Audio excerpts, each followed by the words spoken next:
Minal, you are on mute currently. Can you please unmute yourself? Hi, apologies. Hello, everyone. A very warm welcome to each one of you to the regional semi-finale of the Ultimate Pitch Season 9. I'm Meenal Singh Chandel, and I'll be your host for today. It has been more than a month since we launched TUP 9.0 Be the Now across the country. It was a call out to the young minds to channel their entrepreneurial zeal and spirit of innovation. From starting with an idea, giving it form and shape, doing the cost benefit analysis, and finally bringing it to a stage where it's ready for go to market. You did it all. Now, with absolute delight, I want to give you all a sneak peek into TUP 9.0's incredible journey so far with this video.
We received an overwhelming response with over 19,000 registrations and more than 1,500 idea submissions from campuses across the country.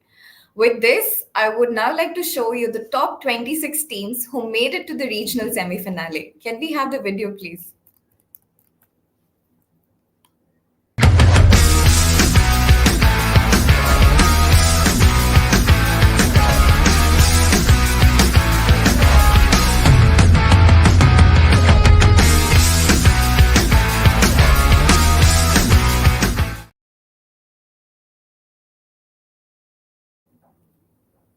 Congratulations, teams. It's been a tough journey, and you definitely have proven your mettle.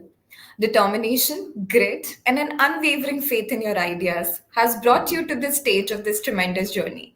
Kudos to all of you. We eagerly await to see your ideas unfold and soar to unprecedented heights. Now, before we begin, here's a quick rundown of how the regional semi finale will progress. The teams will have 3 minutes to pitch their idea in the form of a pitch video, post which the teams will make a 3 minute presentation to the jury and an additional 1 minute to showcase a prototype of their ideas. Also, this year, we have a special feature called the Idea Face Off. Don't worry, we'll tell you more about it in the coming slides. This will then be followed by a 4 minute Q&A by the jury. We're excited to see how you will fare in this new format. But please keep an eye on the time. We will be giving you nudges before the timer runs out. But wait, how do the teams impress the jury?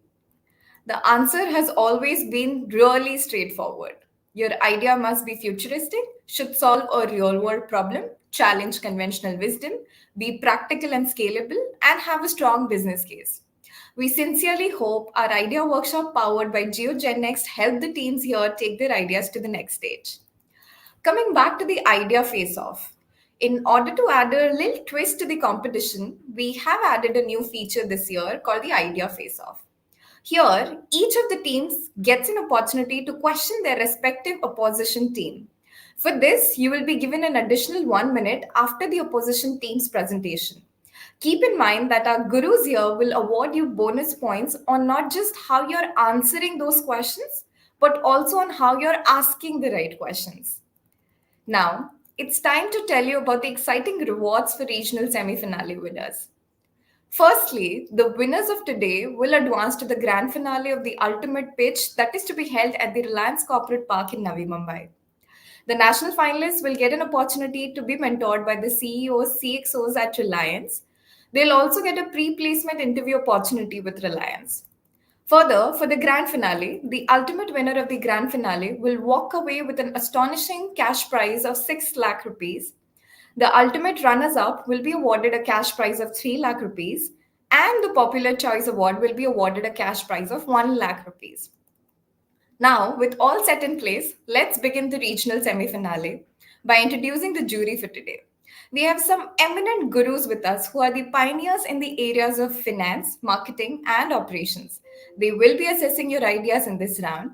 And I'm glad to introduce Mr. Shantanu Mukherjee, Head Growth Segments at Reliance Jio, Mr. Sridhar Kothandaram, Company Secretary, Reliance Retail Ventures Limited, and Mr. Tarun Karoria, Assistant Vice President at Reliance Retail. Now, we have a question for the jury. What is that one thing, sir, that you're looking forward to the regional semi-finale today?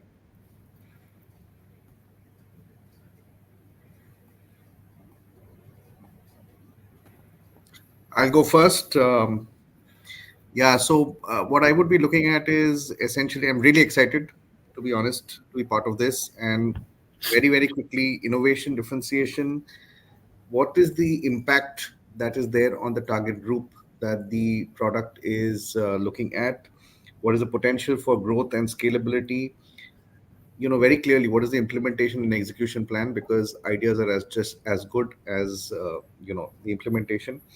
And finally, the team fitment for what they're proposing, right? So those are some of the things that I would be looking at. Thanks. Okay.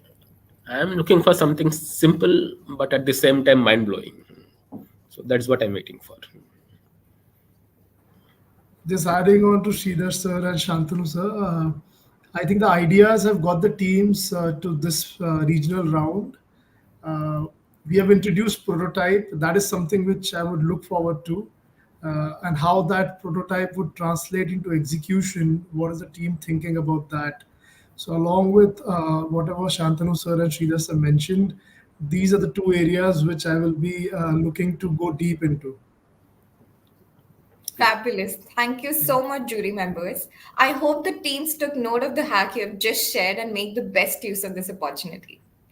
It's time to let the games begin. With this, I would now like to call upon the teams Agile Alchemist versus Bizarre Bazaar. Can we have the team Agile Alchemist video on the screen, please? Are you aware that a staggering 20% of men grapple with fertility-related issues? This challenge, often shrouded in humour and slangs like imperfect men or nirash purush, carries a weighty mental toll. The burden intensifies with the shift in lifestyles. mounting stress levels, dwindling physical activity, and escalating screen time. Our recent survey, reaching across 14 states and union territories and engaging with 312 individuals, has exposed a grim reality. Dietary habits are spiraling downwards, and lifestyles are increasingly sedentary, especially in Asian countries. By extrapolating European data from the BBC to the Indian context, we discern an annual dip in fertility at 1%. Our research has uncovered a keen interest among men to understand their health better, a blend of fascination, curiosity, anxiety, and the desire to explore personal health from the privacy and control of one's home was evident. Nearly 26% of men admitted to masturbating 1 to 2 times daily, oblivious to potential health impacts. Unfortunately, fertility issues are often unfairly and inaccurately attributed solely to women, leading to horrific superstitious and unscientific practices.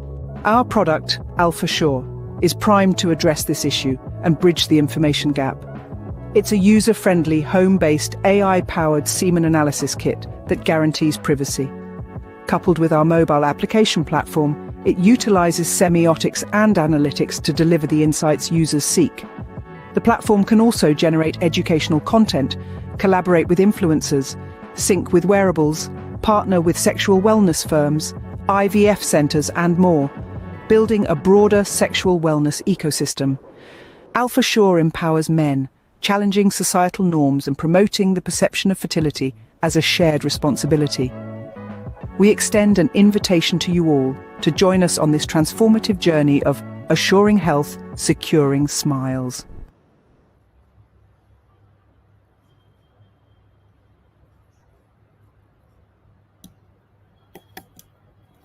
Good morning, everyone.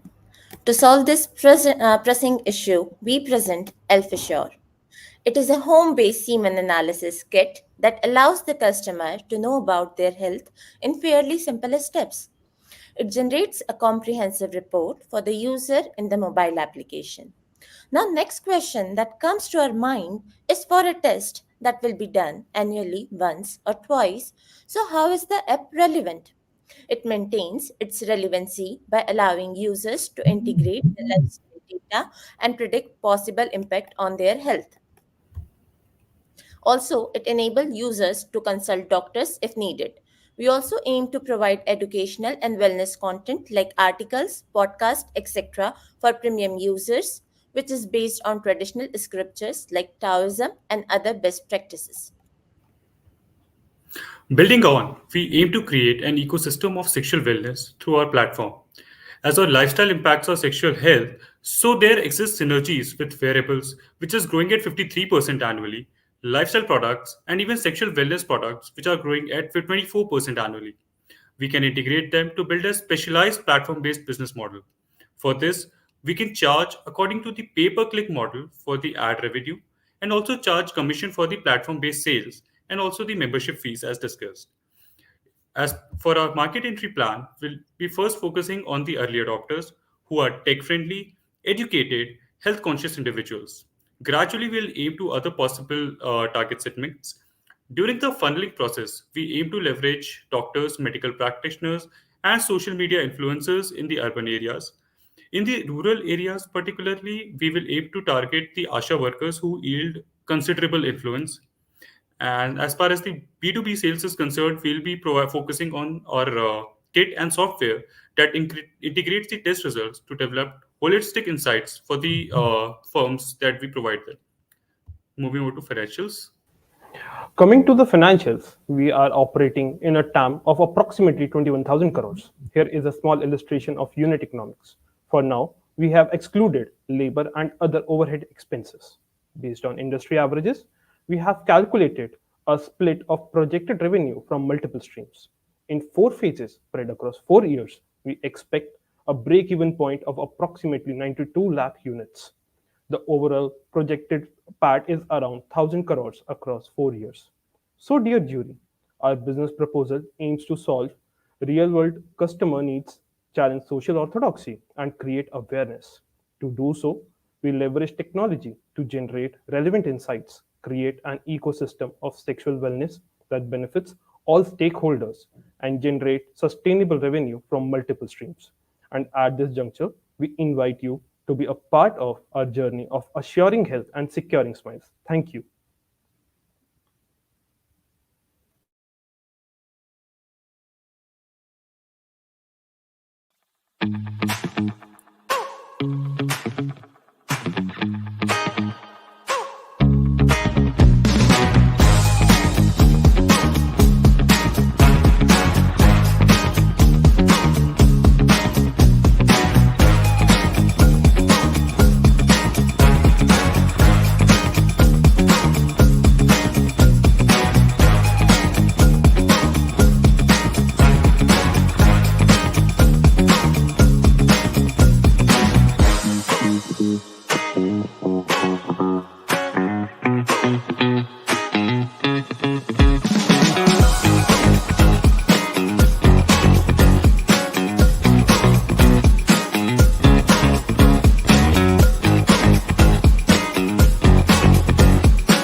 Thank you, team.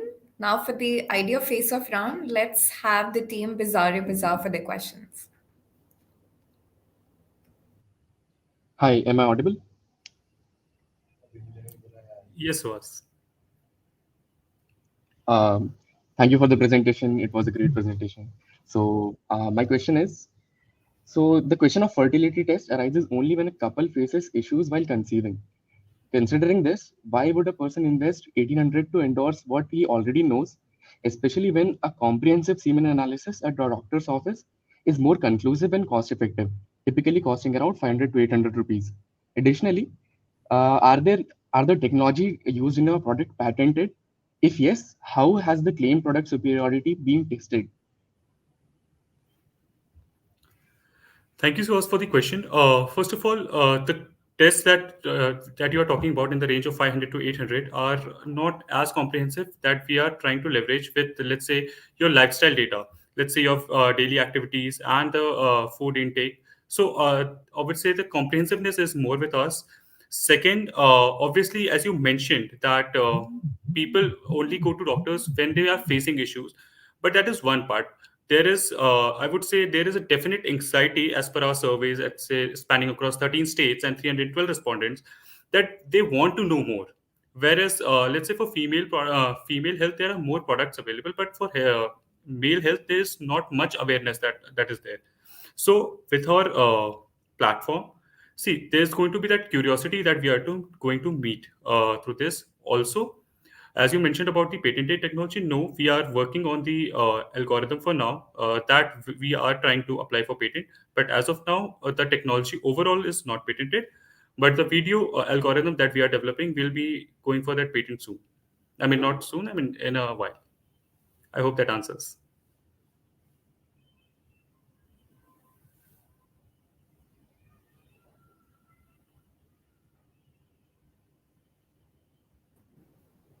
Thank you, teams. We'll now proceed with the jury Q&A.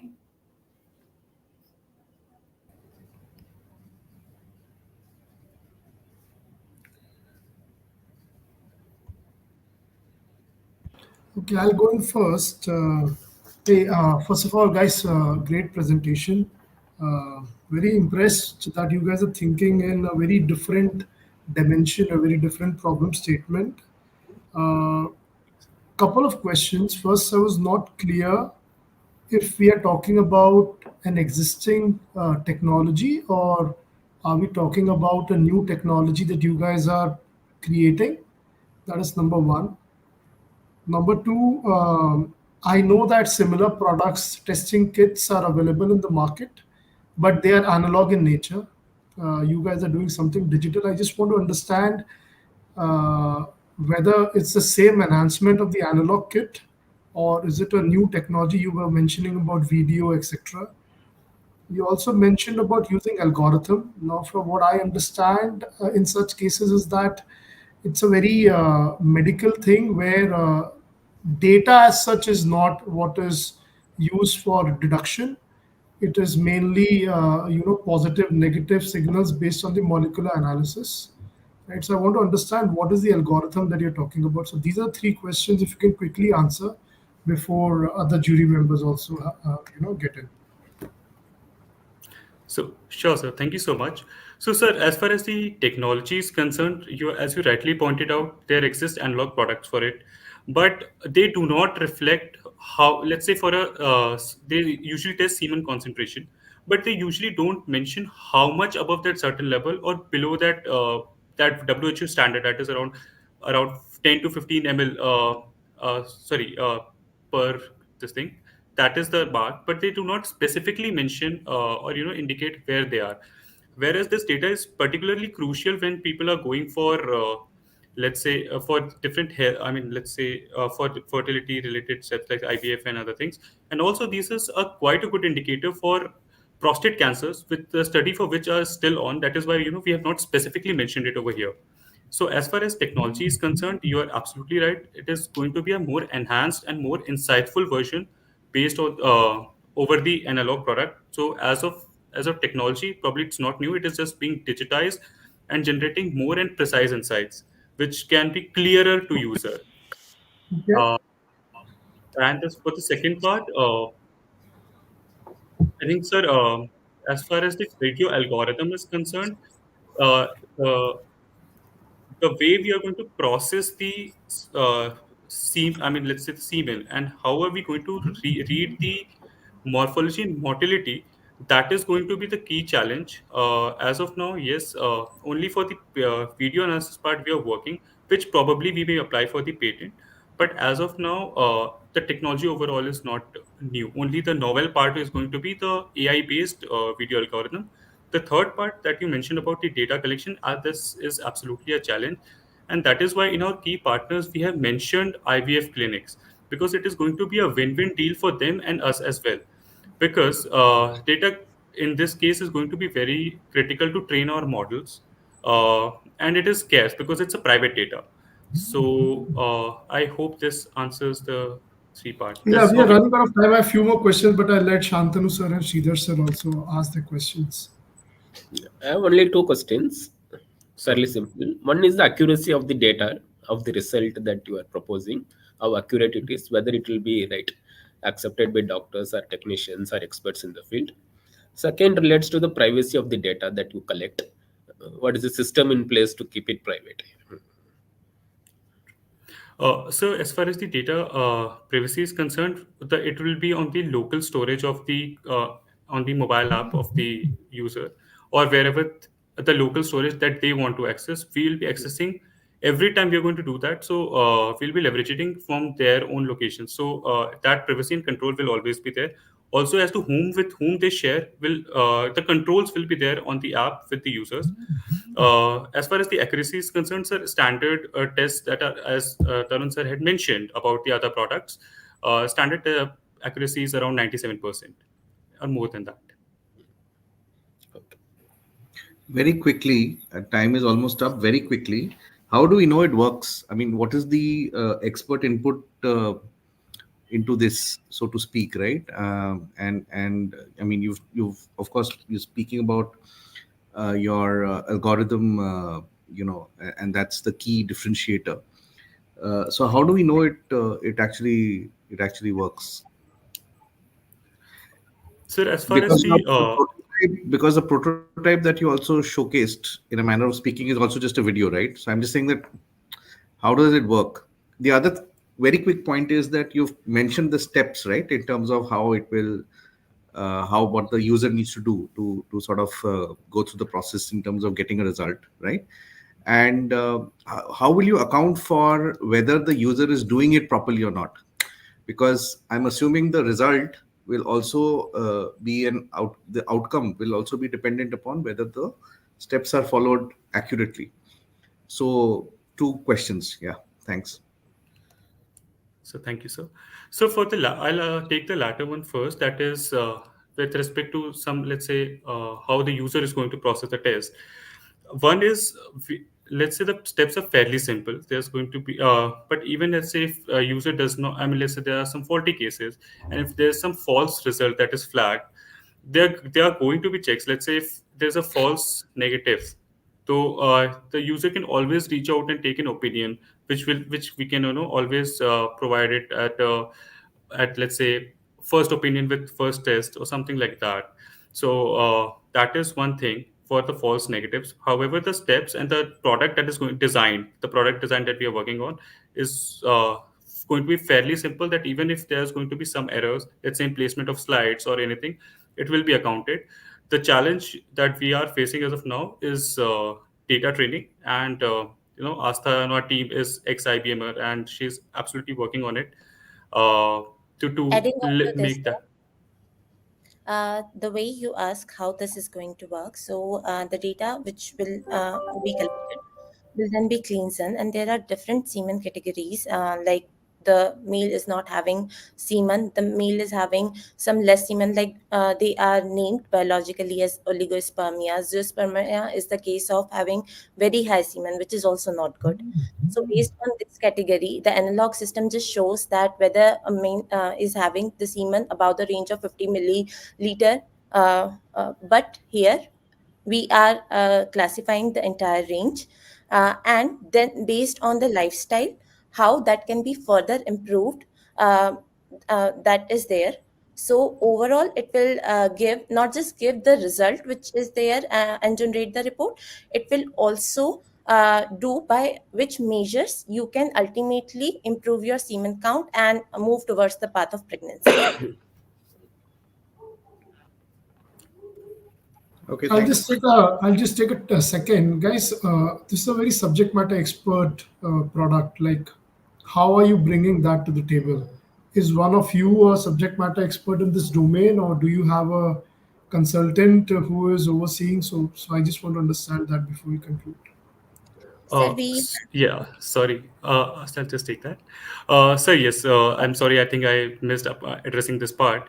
Yes, sir. My family members, I think, both, I mean, one of them is doctor, and one of them are specializing into drug manufacturing. So there are two people who are guiding us into this with respect to the relevant sources and the right people that we need to connect. Okay, Even suppose we on our, start today. What is the go-to-market timeline, including clinical sir, trials and necessary approvals, etc.? Sir, I think data, let's say if everything with respect to data training is achieved, I would say anything between 1 year should be a very good deal. But data training is something that we Including are, clinical trials? I mean, no, with respect to the product, with, let's say, clinical trials, I think it will depend on the processes, but I think 2 years should be a good deal, sir. Because there's Okay, no drug involved as such, it's only the medical devices that we are talking about. thank And you. probably more of it I can work You on are it. are Thank you you so much. going to certify this or position this as a diagnostic kit or what? So mostly yes, diagnostic piece. You are. Okay. So Okay, mostly because thanks. I've very honestly we are at this point in time focus more on our product, and probably the other nuances of, let's say, the certifications and all is something that comes in when we have a handy MVP with us. So we are more focused on that. If at all, let's say there are some glitches if in terms of certification or the timeline, I beg your pardon for that, sir. No problem. Okay, thanks, Tan. Thank you so much, sir. Thank you. Thank you, Team Agile Alchemist. That was an extremely insightful presentation. I would now like to call our next team, Bazaar Bazaar. Can we have their pitch video, please? Hi, what are you sipping on? The new Campa Cola. Campa Cola. It used to be my favorite drink growing up. Is it back? I did not recognize it at all with the green bottle cap. Oh yes, it is green because of the seeds that it contains. Take it home, sow it, and watch your plant grow. I'm confused. How can a plant grow out of a bottle cap? And what about the bottle? Here, grab a Campa Cola, sit back and relax while Team Bazaar explains it all to you. Reliance Group has recently acquired Campa Cola, a brand that triggers nostalgia.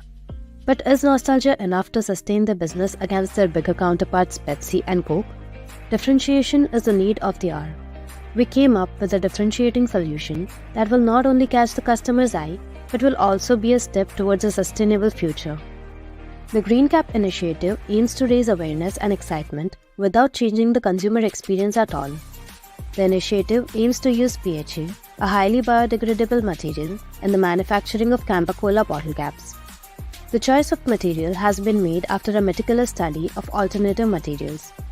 PHA can be composted at the domestic as well as the industrial level. But the twist to these green caps is that they are embedded with seeds which, when planted, will germinate towards a greener tomorrow. The marketing campaign will be called Plant a Campa Cola. The campaign will encourage social media users to share their photographs and stories using #Campa4Nature. The motto for the campaign is Drink, Recycle, Plant and Repeat. But that's just the tip of the bottle. What about the bottles? Enter Campa Bins, a refrigerator-sized storage solution for the bottles. Campa bins are not your ordinary waste bins. They are installed with shredders to allow for a greater storage capacity. These bins will be placed at strategic locations in 4 test markets in close proximity to the point of sale of Campa Cola. On the marketing front, these Campa bins will act as out-of-home advertisements and create awareness that Campa is differentiating through sustainability. On the business front, we aim to create a circular economy value chain. The Campa bins will shred the bottles and keep them ready for the PET recycler to take away for free. The recycled material will then be converted to recycled pellets, which the bottle manufacturers use as raw material for making bottles. Campa Cola will then be bottled in these bottles, ready to grow more plants and leap towards Reliance Group's 2035 sustainability goal. With the suggested solutions, we would love to join hands with Reliance Group towards making the world a better place to live in, one sip at a time.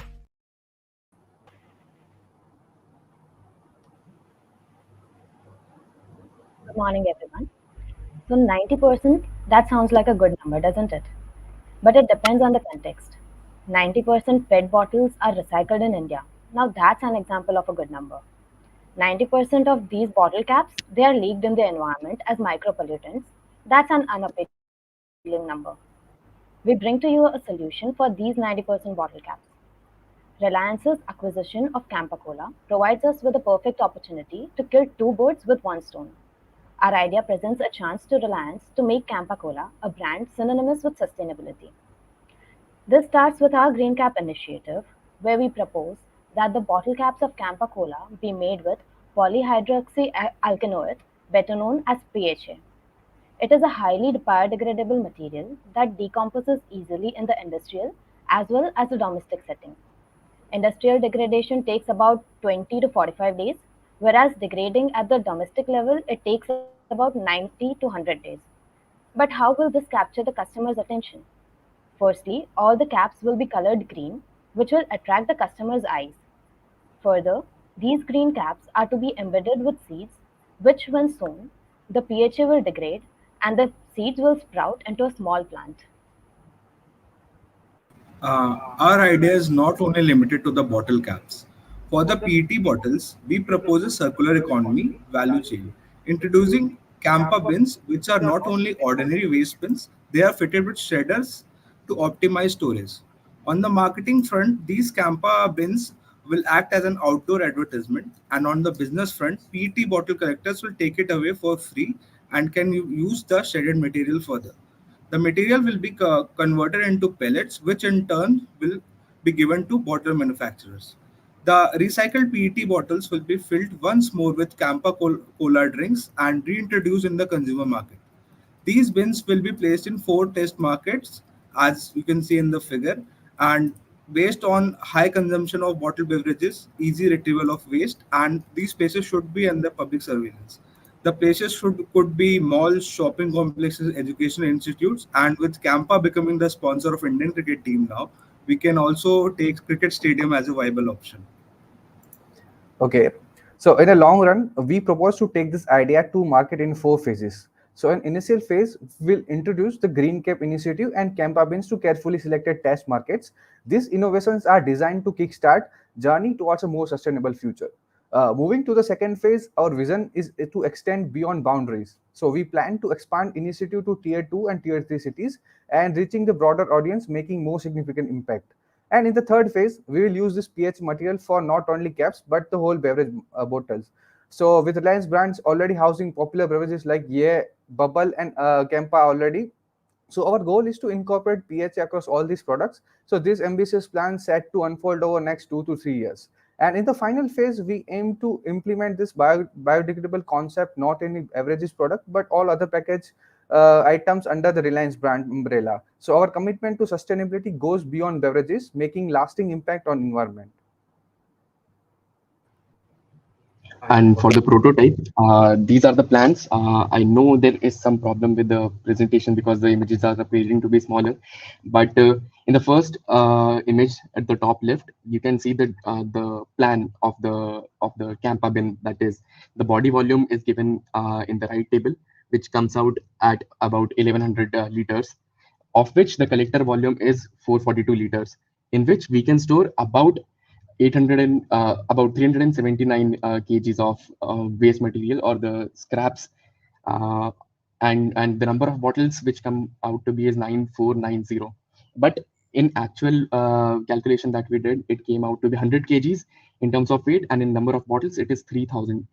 And this camper bin is equipped with a zero point 0.5 horsepower motor, which is low in power but high in torque. Because individually the bottles are going to be scrapped, it is going to be a touch and feel experience for the consumer with shredding the bottles. And the dual shaft shredder is the standard operating procedure when it comes to shredding. And we have some safety mechanisms in place for the user safety as well.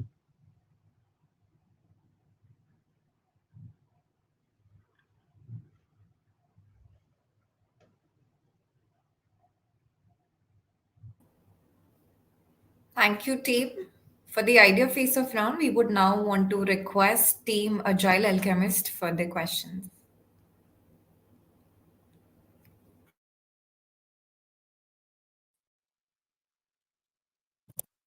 Congratulations for the pitch. I'm sure you're aware that PHA is a great carbon sink with a carbon intensity of 1.26 gram per centimeter cube. When that is decomposed, as per the IIT Guwahati study of 2022, it alters local geography by negatively affecting soil structure and seed germination abilities due to soil acidification at double the rate of conventional plastics. So, how is the idea eco friendly?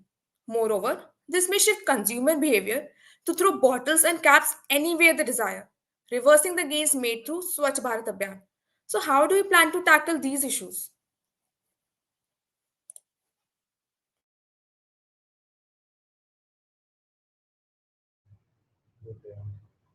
Okay, I'll take this question.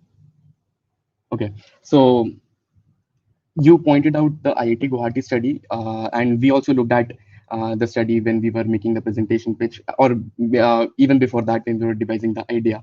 But we got a lot of other studies from the international organizations, several science journals, which actually represented the other way around. So they had done the study in different contexts. One was in sea, one was in lakes, one was in ponds, one was in soil, one was in local compostable areas where you can throw in your home compost. So in all of these settings, the impact on the soil, as you mentioned, was greatly different. So there were a lot of studies which supported PHA, and there were only a couple which denied it. So we went on with the bigger journals and took their advice. Also, adding to that, companies like Bacardi and Nestle and PepsiCo are also working on the same material PHA for their packaging. So it's not something that has been, if it has been impacting the soil in a negative way, then these companies might not be working on this material for this their sustainable goals. So I think.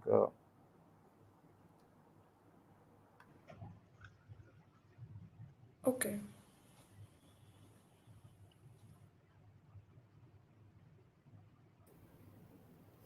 Thank you, teams. We'll now proceed with the jury Q&A.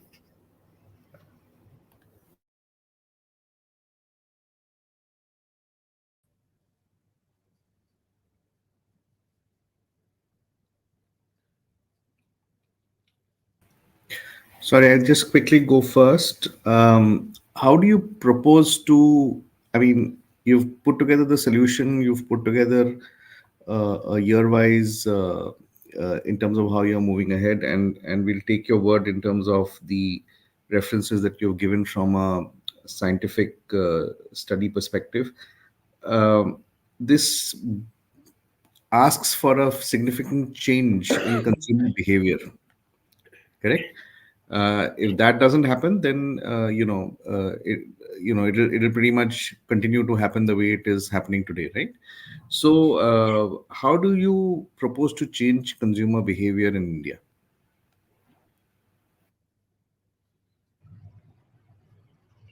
I'll take this up. So this is the fundamental thing which we started with. You cannot change a bottle and change the touch and feel of the product and expect the consumer to still consume. So something has to remain intact. For which we have started with the idea that the bottles are uh, going to be PET, and the bottle caps are going to be PHA, because majority of the bottle caps don't end up in the recycling chain. This is going to be the initial part. Later on, the bottles are also going to be PHA made. So initially, the entire idea germination, or the start of the idea, is going to be focused entirely upon the marketing and the consumer's understanding of the impact that this bottle is creating. The Green Cap initiative, we have named it so it kind of emphasizes the green nature of the cap as well, that it disintegrates into the soil.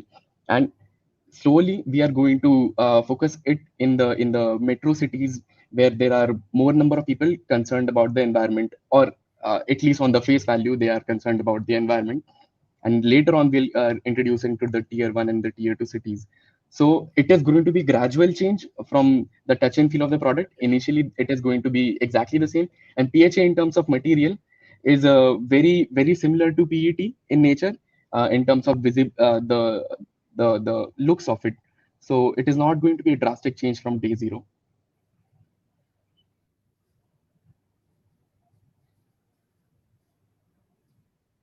I'll go in next. Guys, thank you for this. I think your thinking is in the right direction in terms of sustainability. Now, 2 points. First, plastic bottle recycling is not new.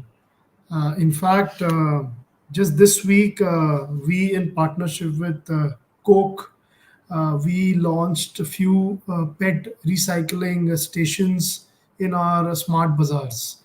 I think in Mumbai, Santa Cruz. So it's not new. So are you doing something different? That is point number one. Point number two, PHA versus PET, right? So if you're saying that PHA is equally good both on physical properties, technical specs, as well as commercials in comparison to PET, then what, according to you, is preventing uh, brands like Pepsi, Coke, or any other company from adopting it, right? Because from whatever you've said till now, it seems like a no-brainer, right? So if you can quickly address these 2 points. Sir, coming to the second part of this question, the thing is that PHA compared to PET, it's not like in the terms of chemical processing and all these things, it's very different, because it's made of it's made of bacterizing this some plant soils such as canola and soil. So it's a biodegradable plastic, so it might not have that much of quality and all these things. So companies like Denmark Scientifics and other companies are trying to build perfectly PHA material which is as good as the PET material, but that need a lots of R&D investment and that thing. So for that, company like a small company cannot start their PET material which is similar to PHA. So because of that thing, PHA, but in the general, in long run, PHA has similarities in the whatever the qualities that PET material has. So for that reason, PHA in future can be a good resemble of that PET bottle. As we are talking about as of today, right? We are listening to your pitch with the understanding that PHA is ready for commercialization as a cap on all these bottles, right? So if you are saying that this material is not yet ready for commercialization, then it leads to a very different discussion. Um, I I hope think everybody we got got my point. lost in some communication there. So actually, the point that Zeel wanted to make here was the production capacity. As you can see in the table, the PHA production capacity is not up to the mark as of now. But we are going to start with the bottle caps, not with the entire bottles, which is going to be low in volume, which is going to give us Mhm. the benefit of first moving first in the market. So we are going to have better contacts with the PHA material manufacturers within India and outside of India. Within India, we have researched, and the number of manufacturers are low. Outside of India, there are quite a substantial number of manufacturers.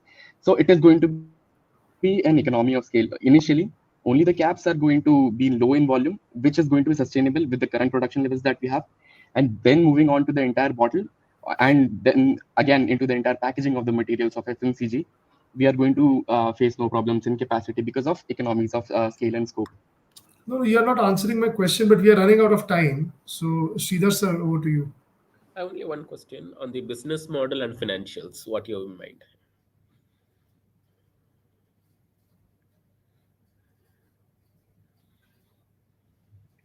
So the entire business model, as you can see, at the top left is the financials, and the bottom left is the value chain that we have created.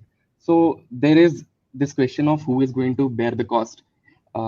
Is it only going to be the consumer, only going to be the company manufacturing it? So we have devised a plan in which it is being borne by different members of the value chain altogether. It is not going to be one person's effort or one company's effort. So, as you can see, Coca-Cola or Campa-Cola or any other Coke manufacturer is going to take it from a bottler, which bottles their beverages. The bottler takes the bottles from the the foam manufacturer, which is then inflated into becoming a PVC bottle. The scraps are taken in from the recyclers, and the chain goes on. So here we can introduce the free model in which the PET recyclers can procure this from the Campa bins for free, entirely zero of cost.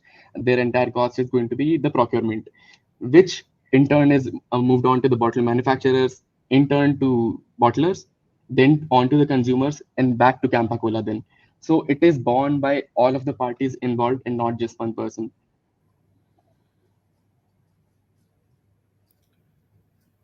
The overall cost of the bottle increases by how much?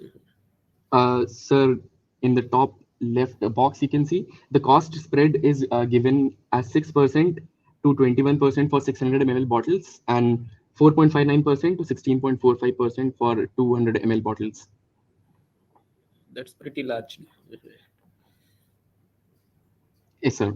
Sir, but the cost, as you can see, when we are doing only the bottle caps, it is going to be 3.157 rupees as compared to 2.977. So it is about zero point 0.2 rupees or 20 paise per bottle cap.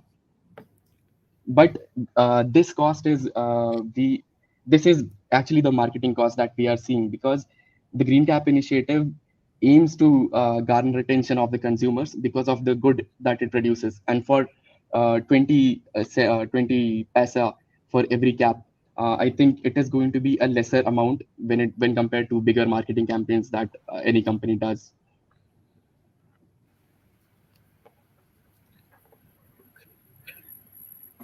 As the technology is still new and R&D is going on around the world, with time this would be more scalable and the price would only be reducing from there.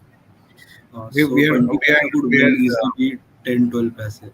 sorry guys, we are out of time, but I have a premise for you, and maybe just 15 seconds on that.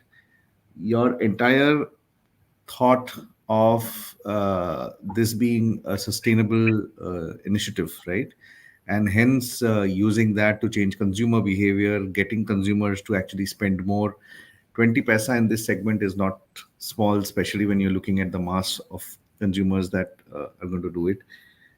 But starting with just the cap, correct? My premise that I throw to you is that it is not going to be meaningful for a consumer when the consumer looks at the entire bottle and you say, oh, you know what?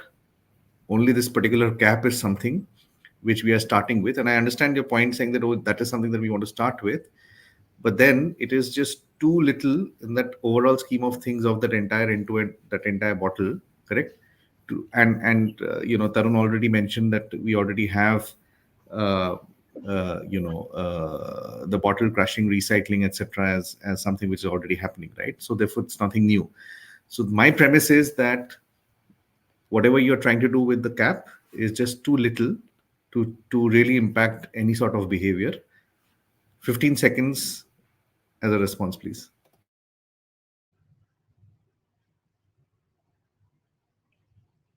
Sir, rightly mentioned, only seeing at the bottle cap, it is going to be a small impact.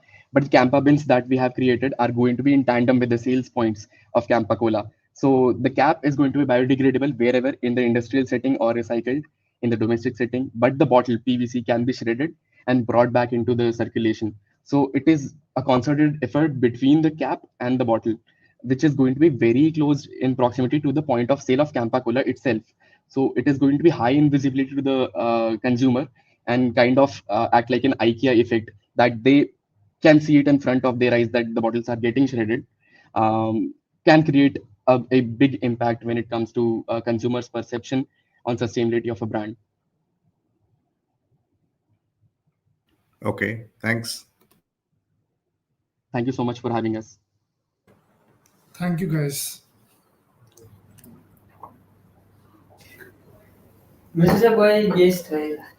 Thank you so much, Team Bizarre Bazaar. Now let's allow our jury a minute to complete evaluating the teams. While they make their assessments, why don't we have some fun? Here's an interesting question for the audience. The rules remain simple. Type in the answers in the comment section, and the winners will receive exciting TUP merchandise. Can we have the question, please?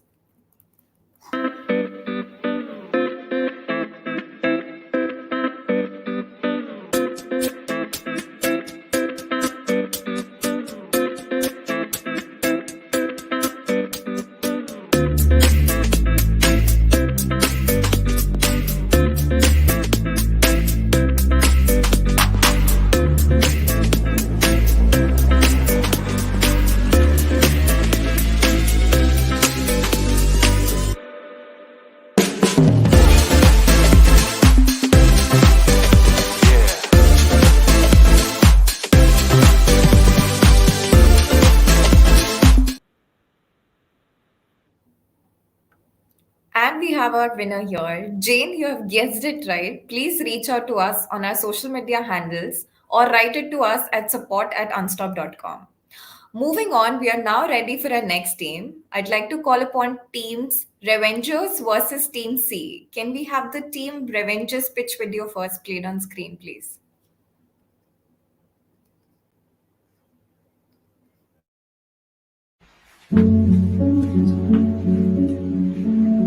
Do you know about breast cancer? Yes, I do. I've read it on internet. I've come across different campaigns for it and heard about it.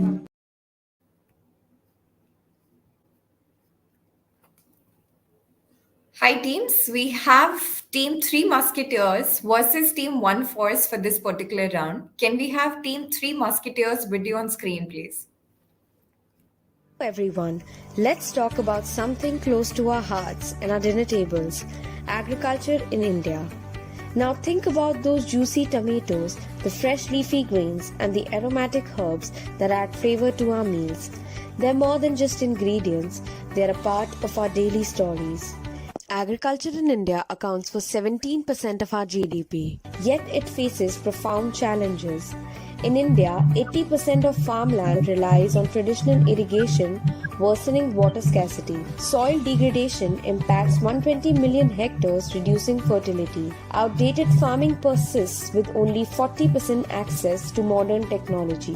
Pesticide misuse contaminates water with 60% showing chemical residues. This emphasizes the urgency of transformative solutions for sustainability and resilience.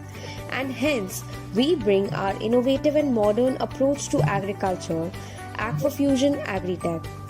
Our solution offers hydroponic systems to grow crops like tomatoes, leafy vegetables, celery, and more. We also offer end to end training and assistance to farmers in India. Hydroponic farming is a soilless cultivation method where plants grow in nutrient rich water solutions. It optimizes resource use, accelerates growth, and enables precise control over environmental variables for enhanced crop yields. Our training and guidance program empowers farmers with knowledge and skills needed to seamlessly integrate hydroponics into their practices. Through personalized support, we aim to create a community of proficient hydroponic farmers contributing to sustainable agriculture. Our systems present a noteworthy advancement, significantly reducing water usage by nearly 90%, addressing the prevailing issue of water scarcity and eliminating the need for soil, mitigating concerns associated with degradation and erosion. We provide an efficient solution for land-limited areas, optimizing space through intelligent vertical design. Beyond that, hydroponic fosters crop diversity and reduces vulnerability to pests and diseases. The ability to cultivate year-round ensures a consistent food supply independent of seasonal constraints. Precision in growing conditions contribute to minimize post-harvest losses, ensuring a higher yield. To fully realize the potential of hydroponics, education and support for our farmers are crucial. Our collaborative effort aims to pave the way for a more sustainable and resilient future in Indian agriculture. Thank you, Team NMIMS Mumbai.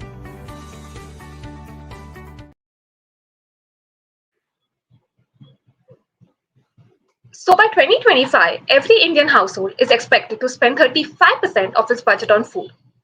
This indicates that 60.4% of land which was used for cultivation is now under the threat of soil erosion, deforestation, and overutilization. Every year, more than 6,000 farmers lose their lives due to pesticide-related events. 85% of usable water across the country is used for agriculture alone. Erratic weather conditions contribute 56.5% in the reduction of crop yields. Hence, to address all these problems, we bring to you Aquafusion Agritech hydroponic systems. These are nutrient-rich water solutions that eliminate the need for soil, reduce water consumption by 90%, and allow us to use vertical spaces. So the value proposition that lies in a business model incorporates optimization of resources such as water and space, sustainability education and support, consistent production and yield throughout the year, and integration of modern technologies. So, talking about our initiatives to build and sustain our customers, we'll first begin by introducing Aqua Agroship Fellowship Program to build a community for the farmers where they share knowledge through forums and help each other. Then comes our hydroponic farming training and education program, AquaCamp. This program aims to equip customers with necessary knowledge and skills for the system. Through our Aquamate app, we aim at technology integration for real-time support, information, and data analytics. Finally, our AquaFriend program will offer dedicated and personalized support, round-the-clock assistance through expert AquaFriends. Further expanding on the features of our apps, we aim to provide information on system development, build sensor circuits, integrate wireless connectivity, and do cloud integration. We also aim at collaborating with Reliance for their products and initiatives like GeoFiber and GeoDigital platform for remote monitoring, data transmission, to name a few. Talking about the market we are addressing, our TAM includes 17% of the GDP, which is Indian entire agriculture industry. The SAM would be the Indian exotic vegetable market with estimated market size of 2.1 billion US dollars in 2023, and the Indian organic food market of $1,500 million. Our SOM would be up to 25 to 30% of households in tier 1 cities that regularly purchase exotic vegetables, and 15 to 20% of the households in tier 1 cities that regularly purchase organic vegetables. Now, what's in it for our customers? Here we have taken three different vegetable categories to demonstrate the same. We have calculated the revenue for an year for the farmers for an area of 5,000 square feet and compared it against traditional farming. As you can see that the revenue generated by the hydroponic system is much higher than that of the traditional. And you could also see that the farmers can see a significant profit year two onwards. Our business, Aquafusion Agritech, next slide. Our business, Aquafusion Agritech, is trying to incorporate the triple bottom line by empowering the people, communities, by our fellowship program, and trying to increase food security in India. We reduce consumption of water by around 80%, reduce the use of land, and minimize the waste, thus promoting sustainable practices for the future.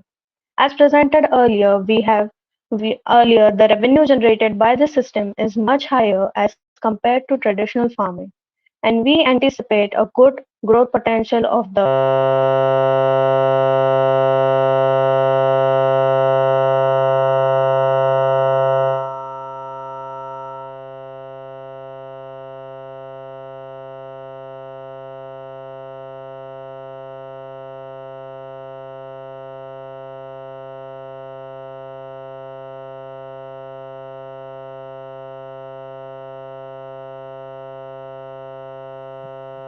Hello, am I audible?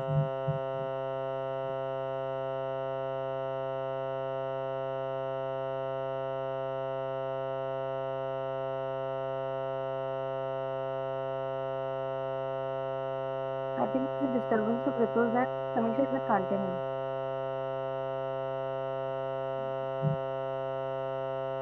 So is Vidya done? I think there's some issue with my sound connection.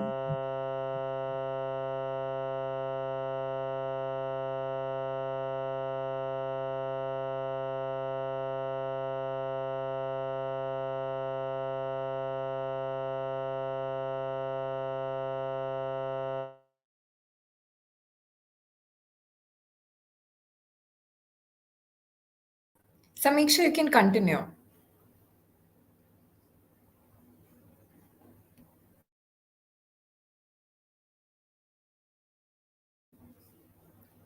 Would you guys want to go ahead with the prototype?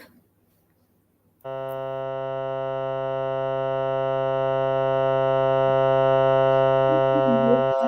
think there's some audio issue. Everything, or is it just me? No, it's with everybody.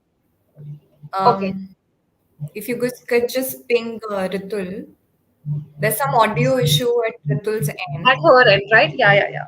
Just a second. Samiksha and Aditi, you may take it forward with the blueprint. Okay, sure. Yeah, yeah, yeah, definitely. So basically, this is our blueprint that we have done for a 5,000 square feet land. So basically, as you can see towards the left corner, there's this NFT front view. So this is how our system is going to look like. So we have made our structure for 5 layers currently. So this we can use for leafy vegetables such as spinach, lettuce, etc. Whereas the one that you see on the right hand side is for tomatoes. So basically, these are vining plants. So what they do is they need a really large structure, and we do not really need specific layers as such. So this is what our system is going to look like. And NFT is basically where NFT stands for nutrient film techniques. So this is done for smaller plants because the requirements of nutrients are as such. And whereas we can use different kinds of hydroponics for tomatoes, where there's a poly house which takes care of the temperature, nutrient supplies, etc. So this is our blueprint.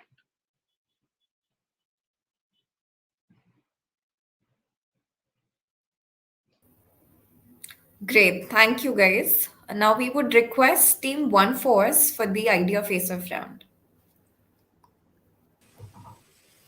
Hello, team. A great presentation, I must say, and a wonderful idea. So, my first question is with more than 10 startups whose inceptions dated back 2014 in India, are already implementing the same system and providing educational assistance to the farmers. So, how is your model different from theirs? And secondly, we know that in rural India still lacks 24-hour electricity supply. So, hydroponics needs electricity for air, water pump, and environmental control, if I'm not wrong. Absence of energy can affect the plant's health and quality. And we also know that hydroponic systems are very vulnerable to equipment failures, which can kill plants within a few hours. So, how do you plan to handle such outages and failures? Okay, thank you for the question, Saurav. So, taking up your first sub question, which was about different startups that are coming into the same domain. So, basically, what our competition or our competitors are doing is that they are helping these farmers set up the hydroponic system. But the vegetables and different products that are generated out of it, they are the ones that are selling it in the market as well. So where we put in our differentiating factor is that we are helping these farmers set up these hydroponic systems, uh, produce all of these crops, vegetables, tomatoes, fruits, etc. And then they are the ones that are selling it to the market. So what we are providing them is the after services. We are definitely helping them with the maintenance cost that would come in here. We are helping them with understanding how the systems are used, how they can further expand their businesses, and that is where our main USP lies. So that is where our competitions are not catering to the market that we are looking at. Apart from that, your second question was, could you repeat? Yeah, so he was talking about the electricity needs. So you were talking about the rural farmers. So our first target area would be the tier one farmers. So those are the ones that are not extremely situated in the rural area. And besides that, we are the ones who are providing the services. So electricity and all that is going to be insured by us. So we will ensure that the systems work properly throughout the year, and we will provide them assistance and guidance throughout the year.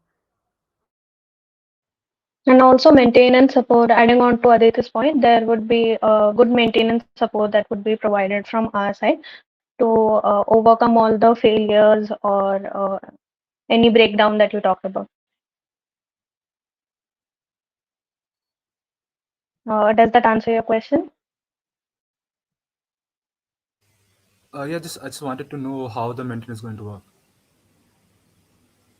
A small deviation. Yeah, but anyways, thank you guys.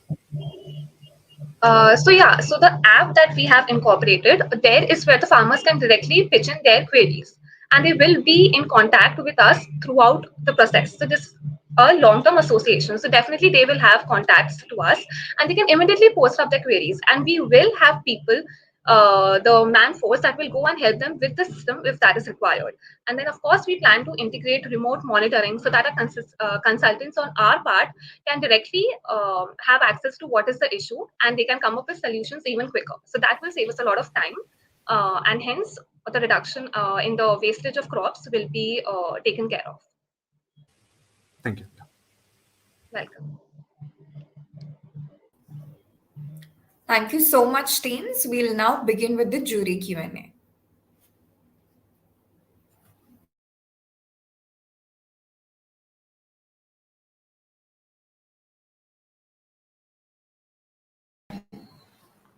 Okay, I'll go in first. Hey guys, thank you for this presentation. In fact, hydroponic is something which I have been reading up, and I have a few friends who do it. See, whatever you've presented, I think I echo with the question that was asked by the other team, that this is not new. Um, Whatever numbers that you were showing, etc., I'm familiar with those.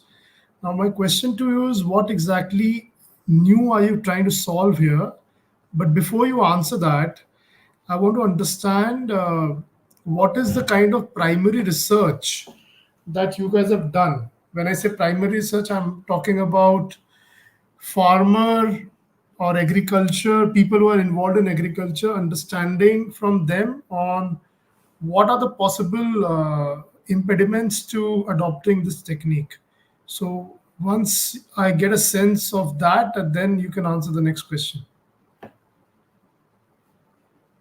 For the second part of the question, sir, we have talked to, like, I have some friends who do traditional farming, so I've talked to them as a primary research. Then we have also What talked kind to of farms do some. they have? What kind of square feet? How big are they So as my farmers? friend, yes, so my friend, she does not do the farming, but they employ someone else to do it. So they have around 5 acres of land. And apart from that, we have also tried to talk into educational institutions to get more knowledge on how agriculture works. So another friend, she also is into She has studied agriculture, and yeah, so from there we did our research. Thirdly, we also tried to call and get to know more about our competitors. So that's our third stream from where we tried to figure out. So, what do you think is the biggest problem or biggest bottleneck or biggest pain point because of which farmers are not taking up this route? Because your TNL says huge profitability, right? You're talking about 8 lakhs earning on a 5,000 square feet plot. So anybody would go for it. Why are they not going for it? Yes, sir. So the main thing that is stopping them is firstly the high amounts of capex involved in the production of the crops. So initially, if you see the cost that is incurred to acquire the whole system, that is huge. For traditional agriculture, that cost is reduced to very minimal amounts. So over here, the capex, the poly house, the structure, the semi-automatic structure, and everything, they cost around about 15 lakhs. So that is a huge amount for of the farmers to invest in. That is where we come in with our value proposition, wherein we also assist them about the subsidies that are associated with polyhouse and different techniques that are involved in agri farming. And apart from that, we also assist them to get loans for this long term investment. Yeah, so this financing part is something which I did not get a good sense of in your pitch. Take 15, 30 seconds to just take me through it before other jury members step in. And Yes, sir. sorry, adding to what Tarun is saying, what is the additional element that you're bringing into financing, considering the fact that you're anyway going to target large farmers, which is the point that you made to the question by the other team? So, what is the incremental benefit that you're going to bring into this entire financing piece, which a large farmer is not going to be able to do himself or herself? Okay, so sir, firstly walking through the cost for the farmers. So over here, as you can see, the capex that involves the poly house, the system cost, and the semi-automatic climatic condition and labor involved. That is our capex. And apart from that, the agricultural inputs, the electricity involved in the maintenance is what our variable cost is comprising of. Then apart from that, would others like to take up the No, no, these we understand. I'm talking about how are you going to finance? Because you said you're going to help the farmers with this. So, in effect, while you are becoming an agri consultant, in effect, your business is becoming a financing company. Because if you're going to finance 15 lakh rupees through various sources to such a large plethora of farmers, you're becoming a financing company. Yes, sir. So our motto is not to finance directly. Our motto is assistance to the finance. So which is us telling them where all can they take the loans from, how can they apply for the subsidies. So that is the part that we come in and we help So, the in your farmers. problem statement definition, in your primary research, did you come across this problem statement that farmers don't know where to go to avail capex loans? Is that something which was a finding? Yes, sir. In fact, Yes, sir. yes, sir. Even in fact, farmers are not very well aware about hydroponics in general. So to convince them about these subsidies, to actually make them understand about what are the different benefits. Even while we were doing our research, we were kind of shocked that there are so many different schemes that the government has come up with. So they do not really know how to, use them in the right way. But So I'm not that is seeing where any data from you that you talked to 20 different farmers and this is what they said. I'm hearing a lot of hypothesis. It's a big No, statement to sir. make that farmers are not aware because I have a contrary point of view. Sir, many of the farmers are not aware. To clarify the statement, what we mean is that the farmers who are closer to tier 1, tier 2 cities are comparatively more aware of hydroponic systems. But of course, to get to know more about this, we'll have to then tap into those Let's farmers. rest this because only data can solve for it. I think we should move to other questions. Yeah. And Okay. so you talked about the USP. So what we are bringing new is that the other competitors in this business, what they're trying to do is that they are trying to capitalize on other farmers. They are trying to sell their own Like they are not just selling the system, then they afterwards also get into selling the produce, and then they take some part of the revenue that they have generated. Now, what we are trying to do here is that we are just trying to give the system, make them stand at a certain space that yes, now you can go forward from here, help them, but we are not trying to capitalize the produce that they are going to create later.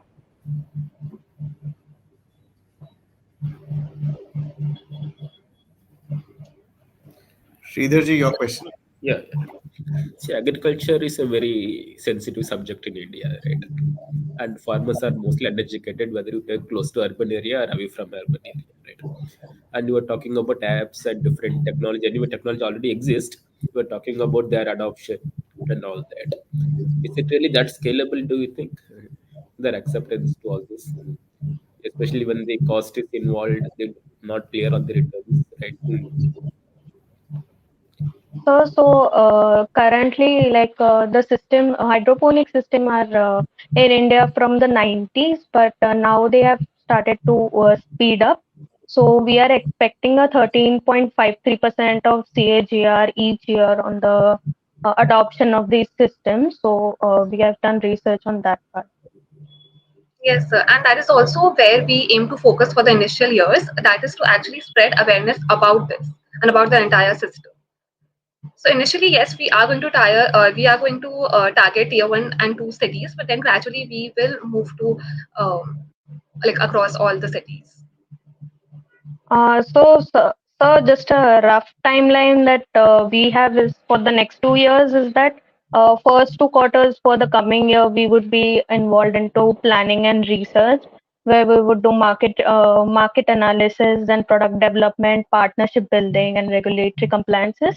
After that, in the third and fourth quarter, we plan to go with the pilot program and testing, farm outreach, feedback and integration, all those things. And from the second year, for the first 2 quarter, again, we are aiming to scale the operations and scale our supply chain optimization and all those things. Post that, in the second year's third and fourth quarter, we plan for a full scale launch and technology upgradation. Can I just make a quick point? See, the point is that I think you're not trying to implement something which is completely new, right? In terms of a technology or in terms of new farming practices, etc., is concerned, right? So the entire crux, right, of your proposal is essentially is how do you get people to adopt and how do you sort of scale this up, right? That because there's no new technology involved, it's something which is already there, it is well established that it has certain benefits, and there are certain disadvantages which you also pointed out in terms of setup costs, maintenance, etc., right? So the entire, your entire proposal really rests on how do you take this to market, how do you make people adopt, how do you make people sustain on this, and how do you scale it up, right? In my view, I really did not get any of that. While there is a lot of intent, and you sort of also made and shared timelines, etc., but in terms of the specifics, in terms of how you would make that happen, is probably something that I did not really sort of get. So maybe you might want to just look at that a little bit. I'm not sure whether we have So, any, but yeah. Sorry to cut you, but to answer your point, so we are going ahead with the agro fellowship specifically to target the customers to actually make them go to these places to acquire that kind of community. So this community building is not just for the farmers, it's also for us to actually target the market, to actually bring them to us and talk to them about this system and make them understand that this is some way that you can generate better revenue, a more sustainable revenue. So that's why Yes. these four aspects are here, wherein we start with the fellowship. So that is specifically to get to the target market. Yes, so we also plan to integrate it with television ads, specifically focusing on Doordarshan or the different areas or targets where farmers are easily contactable, easily available, and can be contacted. So those are our prime points, or maybe in the rural areas where we'll go and we'll actually have kind of conversations, workshops, events with all these farmers. Got it. Okay, thanks. Thanks, guys. Okay. Thank you, Thank sir. you. Thank you, sir. Thank you. Thank you, Team Three Musketeers, for a great presentation. We would now like to invite Team One Force for their idea presentation. Can we have their pitch video, please?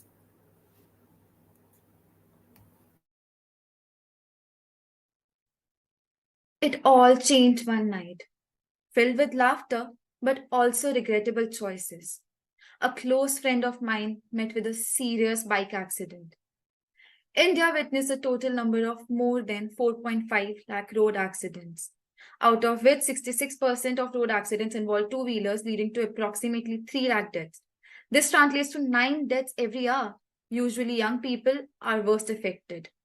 Major reasons being overspeeding, drunken driving, drowsiness, helmet non-usage, distracted driving. Is there any way to handle these problems? Yes, human body can give several signals when person is drowsy or drunk driving. Hence, our one-stop solution to all these problems, ProGuard Smart Ride series. With machine learning technology, enhances two-wheeler rider safety by detecting drowsiness and alcohol, using data metrics to promote and improve safer riding behavior. Brain waves are generated, which detected, processed, filtered, and identified through scanning by the smart helmet, which uses EEG detector. The frequency now obtained is used to classify the current brainwave frequency of the rider. Then it is converted to vibrations and sound, indicating the drowsiness and eventually awakening the driver. The proposed smart helmet integrates alcohol detection via a sensor, enabling the controller unit to initiate a lockdown command into two-wheeler. The ignition is then cut off. Or the receiver unit will fire a high-frequency alarm, then an SMS will be sent to a pre-saved number saying that this person is either drunk or he is in a risky situation. Our smart helmet consists of various components which are placed according to their functionality. Main processing unit, alcohol sensor, EEG processing unit, Bluetooth module, speaker. The smart helmet's controller unit cuts off ignition through ignition unit on two-wheeler. Upon receiving a Bluetooth command to assess the two-wheeler status, sends an SMS alert through the GSM module. The ProGuard smart app only works when you wear the helmet correctly, making you ride safer and more enjoyable. It automatically disconnects calls for safety, and the caller gets a notification. The smart helmet connected to an app helps you save fuel by giving real-time tips on how to use it more efficiently, all on your phone. In case of trouble on the road, a single click triggers an emergency alert with your location to contacts. Accident detection technology will ensure immediate notification of any incidents. The app integrated with helmets gives you direction through speakers, and it uses GPS to check your speed. If you are overspeeding, the helmet sends sound alerts. Get points for riding safely, rank nationally with ProGuard riders, and use those points for discounts at partner restaurants. Thank you so much.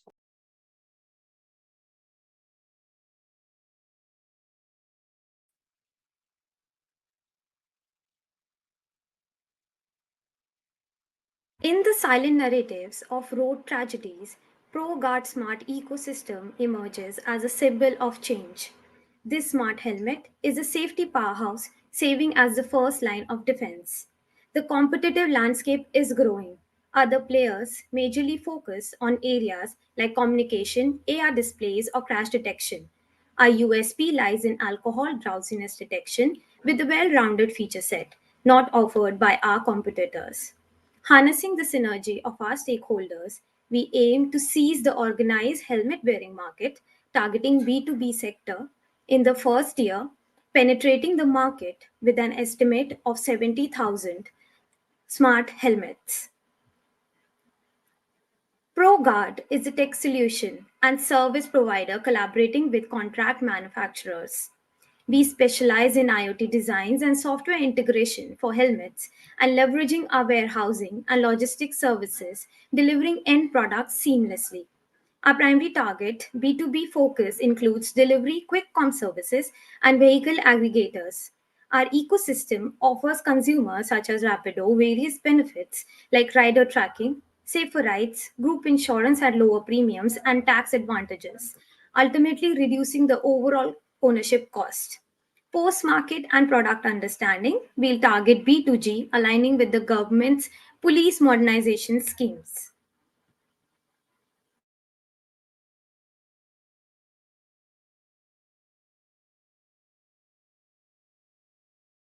Nimisha, you're requested to unmute yourself.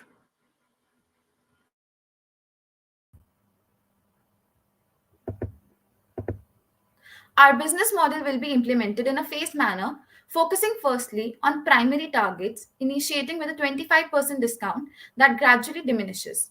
By the third year, our helmet will embrace the B2C market, continuously focusing on innovation, expansion, and technological evolution. ProGuard helmet strategically anchors itself on the perpetual map. Competitively priced at 1,999 per unit, it encompasses all features essential for rider safety.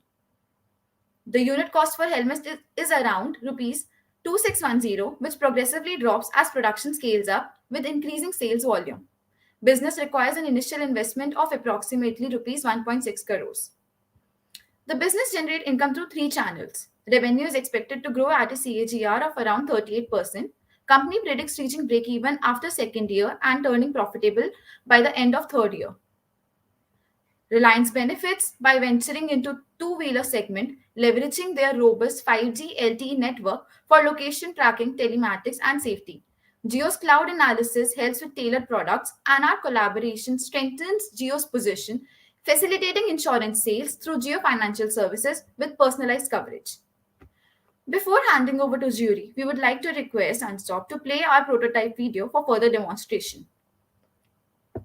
IR sensor to detect human presence. Start ignition without wearing a helmet. No response from two-wheeler displaying message to put the helmet on. On wearing helmet, two-wheeler will start. Alcohol detection sensor. Send the signal to the processing unit. Here the two-wheeler is on standby. Bring alcohol near the sensor. Ignition doesn't start. Fall detection. Sends travel location to emergency contact. Introducing the mobile application. Sign up and help with the personal information and current location. Create your profile. Connect the application via Bluetooth to the helmet and access features including customization and enjoy the services.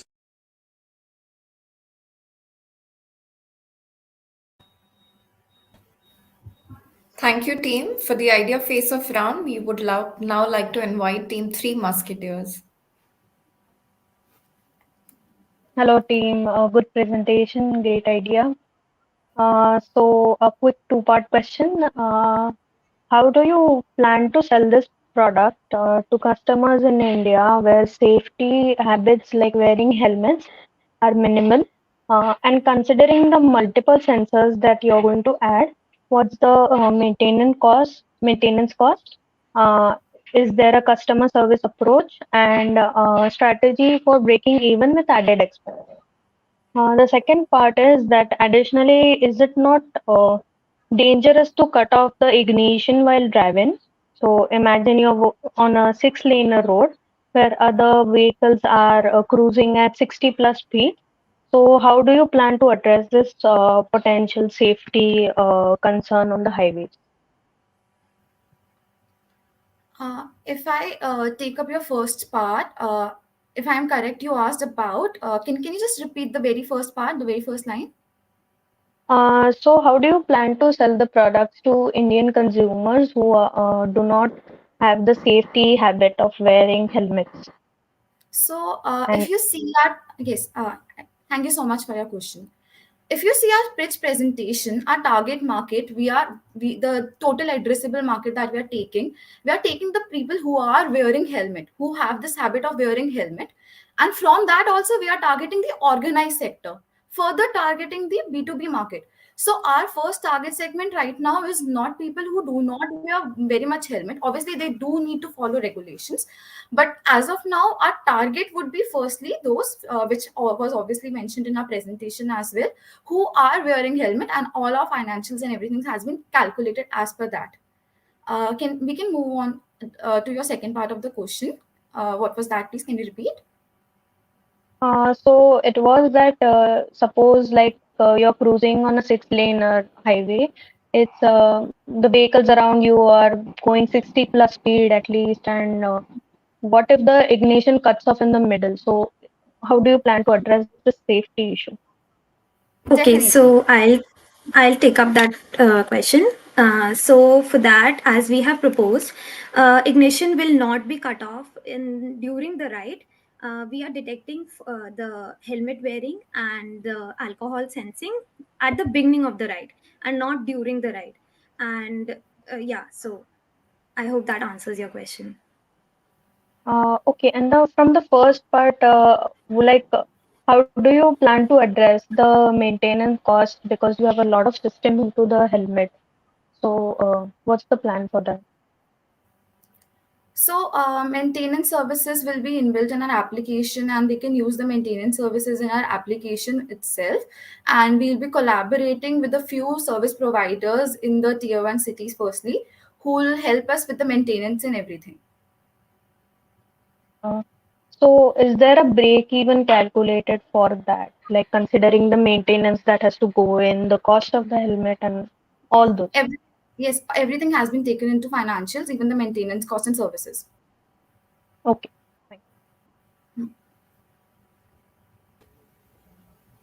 Thank you, teams. We'll now begin with the jury Q&A.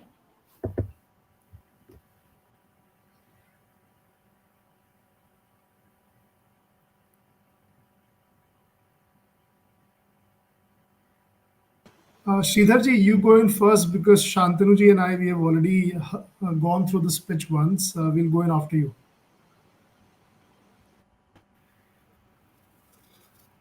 Sridharji, would you like to go first? Can start, Shatarji. Okay, guys, good to see you again. And I see that post the initial round, you have made some updates to your deck. I remember feedbacks like bills of material now, so that's great. I have one question, and I think we debated about this in the first round. The product involves multiple technology as well as software elements. I want to understand from this team, how do they plan to bring in the required subject matter expertise to be able to deliver the right kind of hardware with the right kind of software backing? And how do you ensure that that is going to work seamlessly in a live environment? Because over here we are talking about a life and death situation. So if you can just help me with your thoughts on that.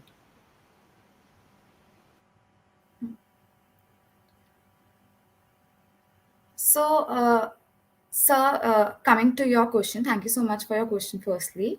Also, if you talk about subject matter expertise, so we'll be obviously be touch even for making the prototype. We were in touch with some electronical engineers and other engineers who helped us building the prototype.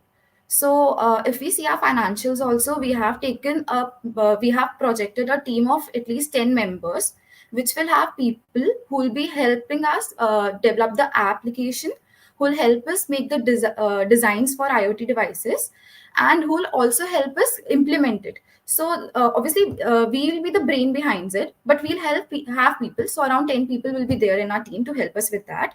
Also, we'll be using contract manufacturing at first, since we do not have the expertise of manufacturing. So at the beginning we'll be using contract manufacturing, so that they can, obviously the contract manufacturers will be having the expertise, and we'll just see and monitor how they do it, and our product will be patented, so that technology does not go out.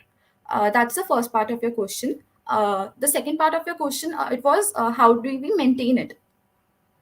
No, actually, the first part, see, I don't know if you understand this. Whenever we talk about any tech product, which is also having a hardware component, so it requires a seamless integration between the hardware and the software, right? So my question is about how are you going to bring in that, or what are your thoughts around building a seamless platform which will connect hardware and software for a right experience? Is it something which is available in a team? If not, how do you plan to bridge that gap?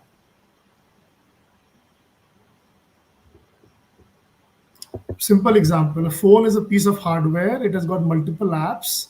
So there's a seamless integration between the two, and hence your phone works well. You're talking about a helmet which has got multiple hardware components, but it will be driven by some intelligent logics, so both have to talk to each other. How are you going to make sure that that happens in a flawless manner?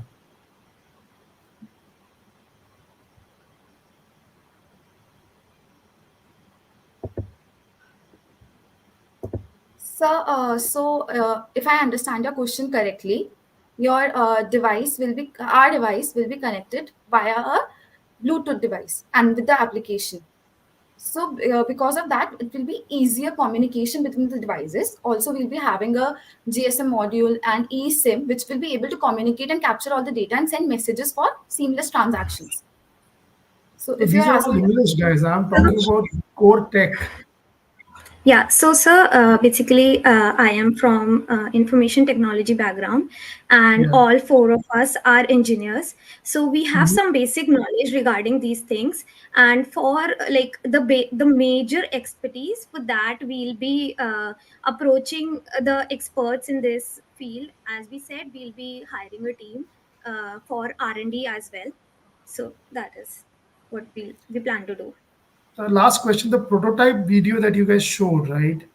Over there, I Yes. saw that alcohol, sensor video. So is that something which you guys are doing, or is it something which is not proprietary? What is the case? No, sir. So for basically for this alcohol detection prototype, what we did was for the prototype, we took some basic components. Like in this case, we took the main processing unit and attached it with the bike. Whereas when it comes So you are to saying that that commercial, video is your proprietary. You did that in a garage. uh, sir, we contacted this electronics person and we took his help.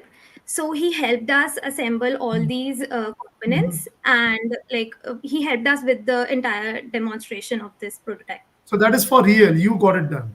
Yes or no? Yes, sir. Yes, sir. Okay. Okay. Thank you.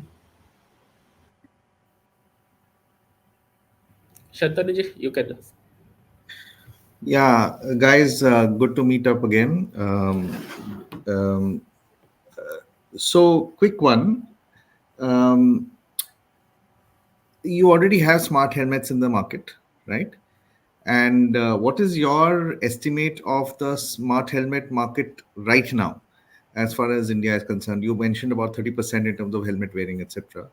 But in terms of actual, because if you go to, any of the e-commerce sites, and I'm sure any of the other relevant stores, etc., you will get smart helmets, right? It might not have some of the features that you are mentioning in terms of drowsiness or in terms of alcohol detection. But whatever is there, what is your estimate of the smart helmet market today?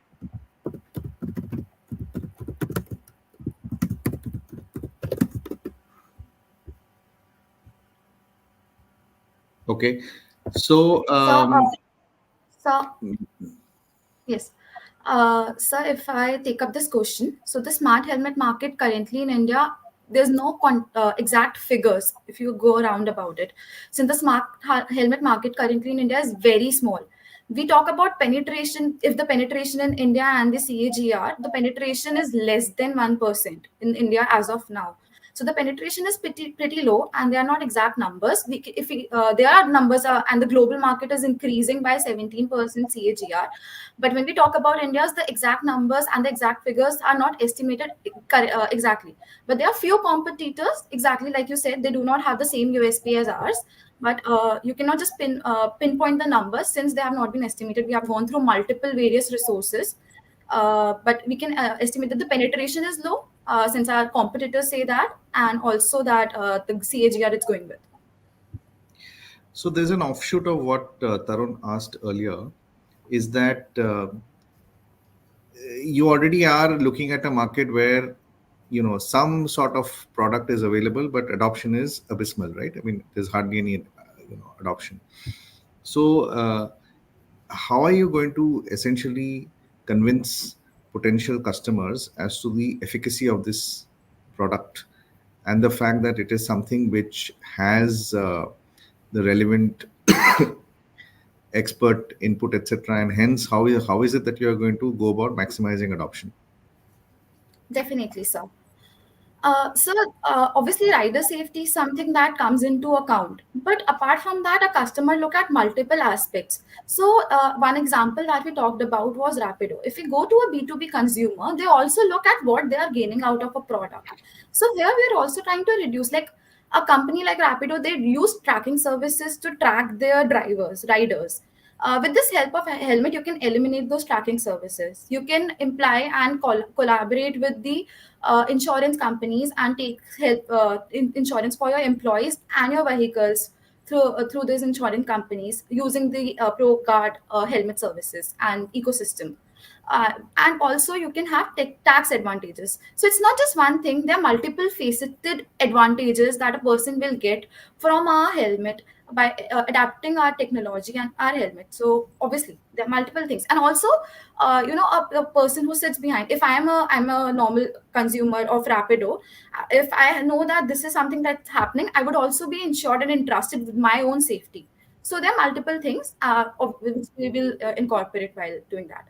And apart from that, there are multiple features that are also there, like speed tracking, other things, and data collection, so that we can provide further features on everything in later stages.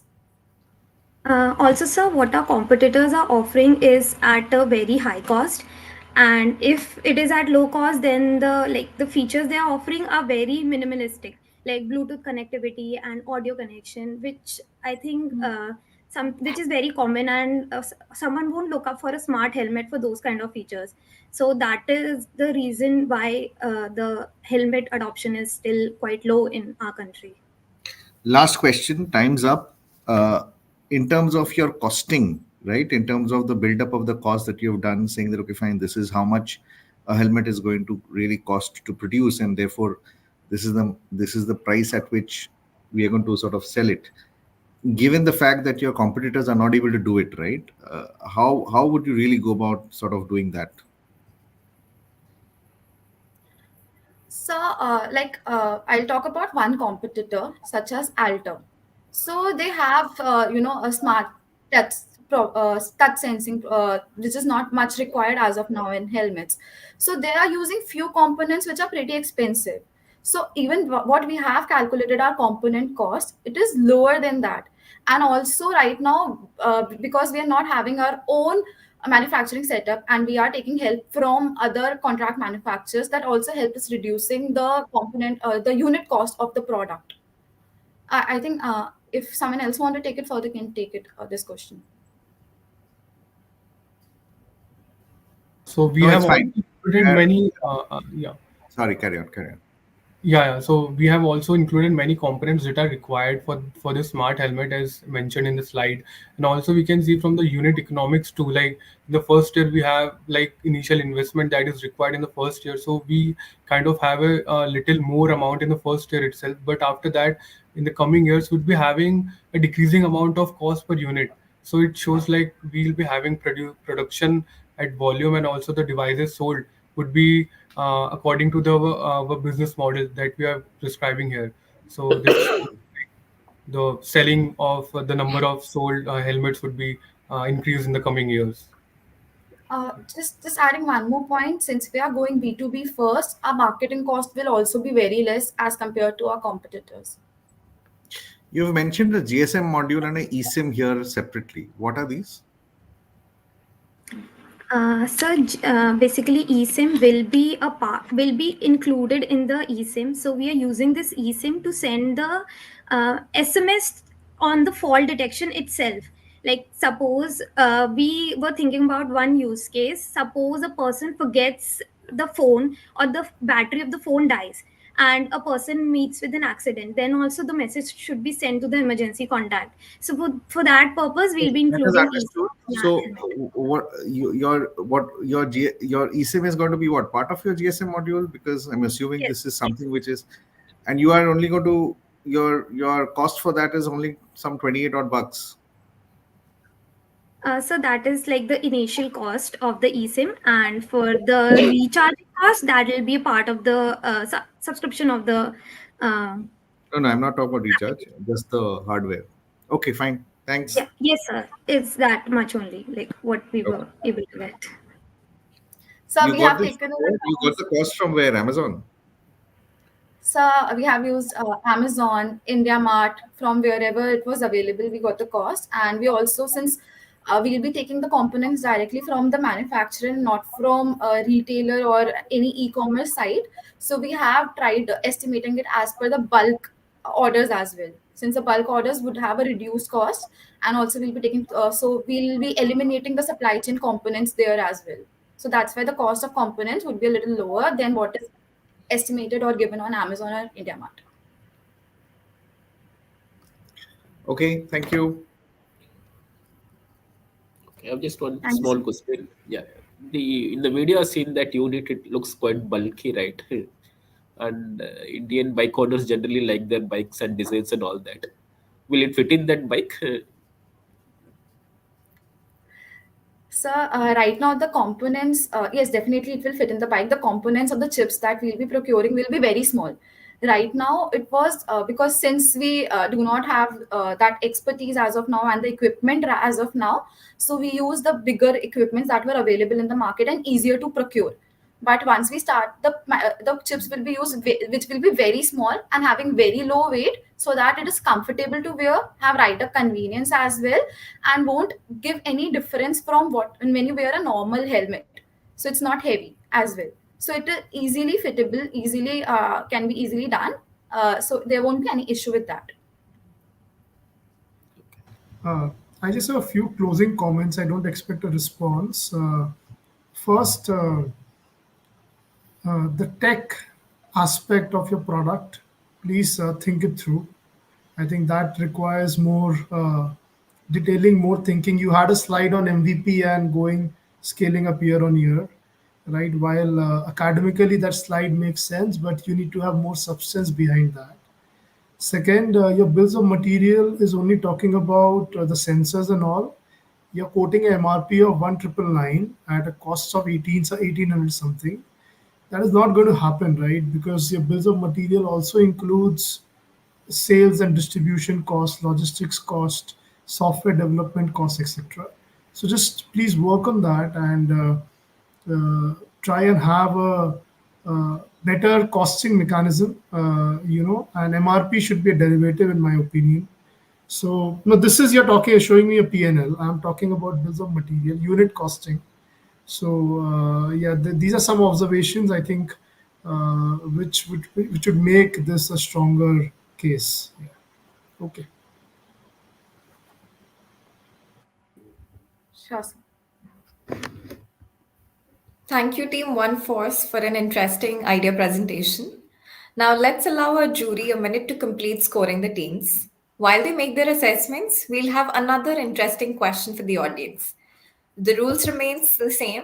Type in the answers in the comment section and win exciting TUP merchandise. Can we have the question, please?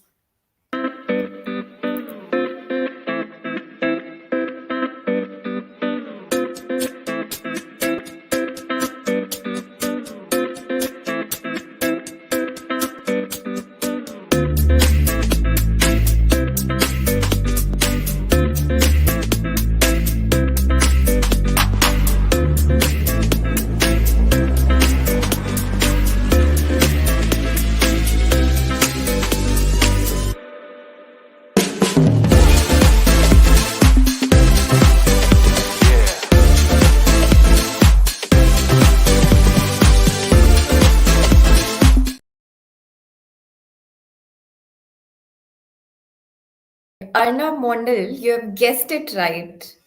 Arnab, you may reach out to us on our social media handles or write it to us at support@unstock.com. Moving on, we are now ready for our next teams, for which I would now like to call upon Teams Revengers and Team C. Can we first have Team Revengers pitch video played on the screen, please? Do you know about breast cancer? Yes, I do. I've read it on internet. I've come across different campaigns for it and you heard about it from a college camp. Do you know how often you should perform a breast cancer inspection? Yes, twice a month. Yes. Maybe once or twice a month. I'm not sure. But I guess it might be once a week or twice a month. Are you familiar with the steps for performing a breast cancer self-exam at home? No. Well, it can be done with the help of trying to find the lumps. No. Did you ever have a mammogram before?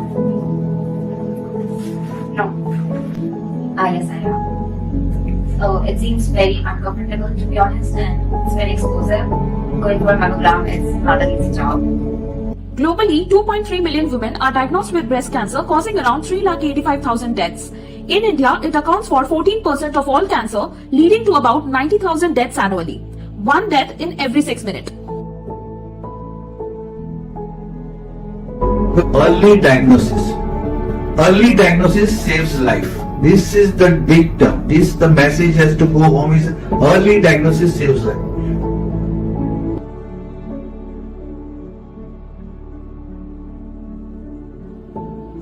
Early Sense, a rechargeable smart roller with pressure sensor tips which detect breast cancer lumps, offering real-time AI imaging and sensing via a phone app for non-invasive early detection of breast cancer. Early Sense roller is painless, non-invasive, portable and easy to use. Early Sense application provides real-time results, is AI-powered, provides early warning and self-check reminder. Technical specifications, it has 3 parts. First, pressure sensor, gauges breast tissue force and detect lumps. Second, grip with Bluetooth module for communication with smartphones. Third, microprocessor with battery unit for data processing and Bluetooth communication. Let us see the demonstration of Early Sense. You can build a map of your torso by rolling the rollers vertically as well as horizontally in the following manner demonstrated. It creates a map for the same. All the areas are covered in real time.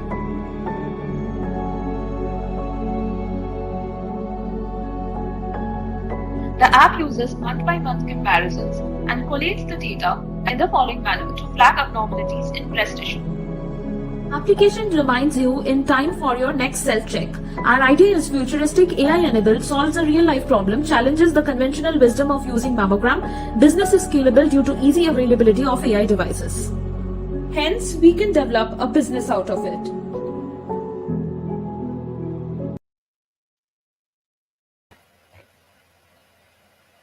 Cancer is the second most leading cause of death worldwide, among which breast cancer is largest. 2.3 million women are diagnosed with breast cancer globally. In India, it accounts for 14% of all cancers, leading to 90,000 deaths annually, which is one death in every 6 minutes. How early detection saves? At stage 1, it has 98% survival rate, which reduces to 27% at stage 4. The traditional ways are mammography, ultrasound, biopsy, and atom detection. These are expensive, painful, expensive, inaccessible to rural areas, and have radiation risk. Our solution, Early Sense, uses piezoelectric sensors to build a 3D topology of the human breast. The topology map is then sent to the connected smartphone module, where using AI algorithm, a 3D image of the breast is made and stored for a month-by-month comparison Topology of map is breast then health. sent to It is the connected AI-enabled with AI high app, accuracy and which privacy. does It a month provides by month instant report and comparison reminders. It to is give you the non-invasive, structure painless, at portable, where and affordable. the In perceptual mapping, its first quarter static, it is non-invasive and is comparatively cheaper. The other products are pricey, invasive, and has lot of competition in the market. The total addressable market is 663 million, and our main target market is early and gravel is 7.9 million. The following personas are main target: strong women who are health conscious, tech savvy, active in wellness online, medical influencers who are often the first point of contact for medical advice, and vigilant mothers who prioritizes family health. Let us look at the financials. Our NPV is around 8.7 crore, IRR 37%, CAGR 15%, and profit 24%. Unit economics. Each product is priced at 12,000 and total cost incurred is 7,890. According to the financials, we will reach the break-even point in the second year. For the GTM strategy, our target market is women in metro cities aged 24 to 65. For regulatory compliance, we required MD 7 and 12, class C and D. Our value proposition is that we provide at-home detection, non-invasive, painless, and provides monthly report. We will be distributing through retail pharmacies and distributors. Also, we would be having a freemium model for the application. For market and promotion, we will do lifestyle branding, blogs and articles, seminars and workshops. Post-launch, we will work on customer support and diversification. Our mentors are Jan Campbell, who is AIML expert from Cornell University, Dr. Suresh Mohan, oncologist from Johns Hopkins University, Dr. D.Y. Tripathi, professor in histology in Rishikesh. We are currently in collaboration with two oncology departments for validating our prototype on 50 plus patients in these two hospitals. Thank you. We request the Unstruck team to play our prototype video. Our prototype. First, we designed an agronomical prototype using Google SketchUp, then made a 3D printed prototype, and here is the version 1.0. Our prototype is connected to a smartphone application using Bluetooth. Here one can scan, upload, and see reports generated. AI-powered application is connecting to the smart ruler.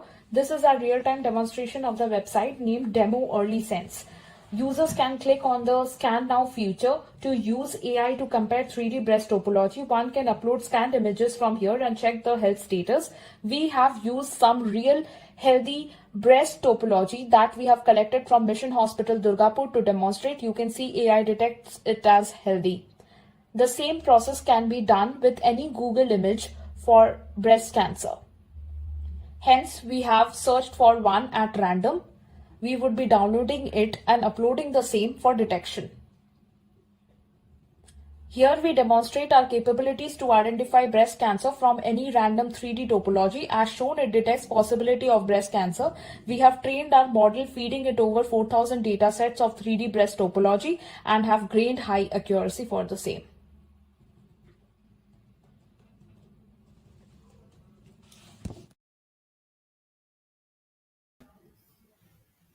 Thank you, team. We would now like to invite Team C for the idea face-off round.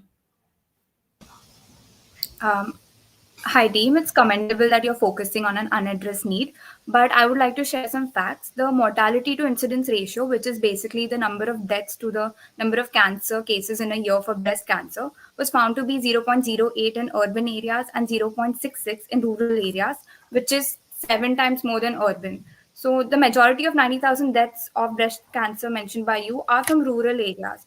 So your current business plan appears to miss the target by only focusing on a privileged demographic who are to some degree self-aware and have access to medical facilities, thus neglecting the actual problem.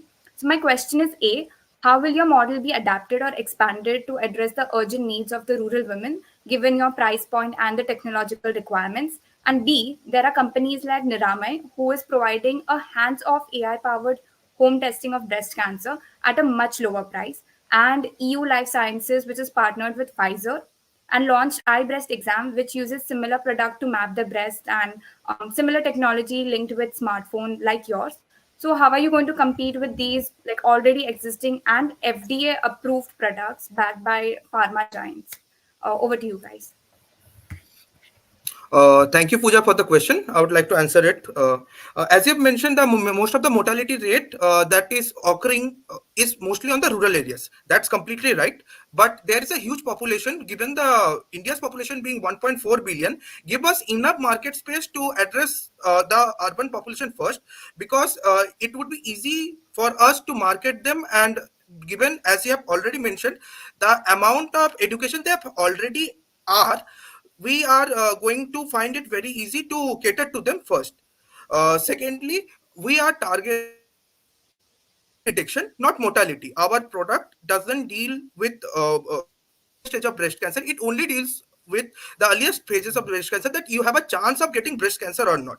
So we use the ECG, the first layer of MRI topography to know whether the person is getting a good MRI, a person is getting a good topology or not. For that instance, we specifically target the cities because of the good internet connectivity issues. As we will scale up our venture to tier 2 and tier 3 cities, will be definitely targeting to the lower strata of the bottom of the pyramid as well.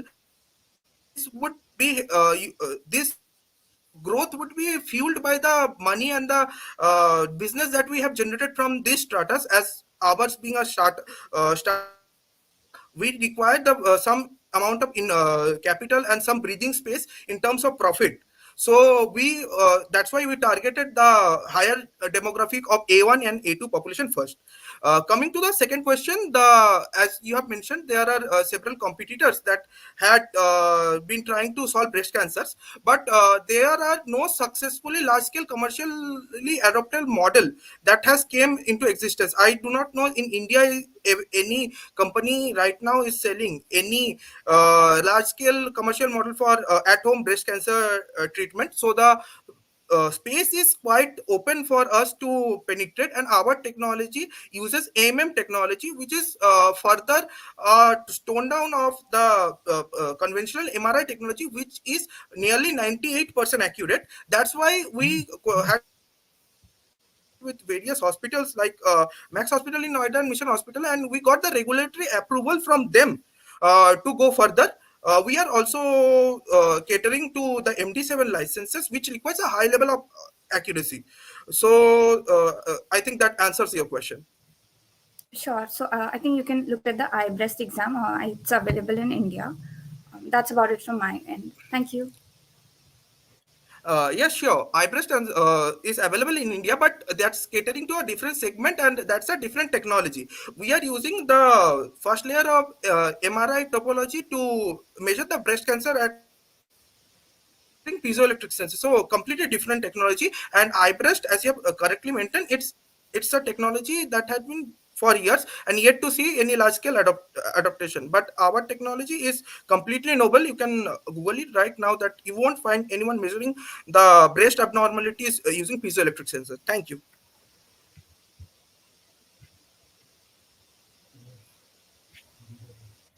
Great, thank you, teams. We'll now proceed with the jury Q&A.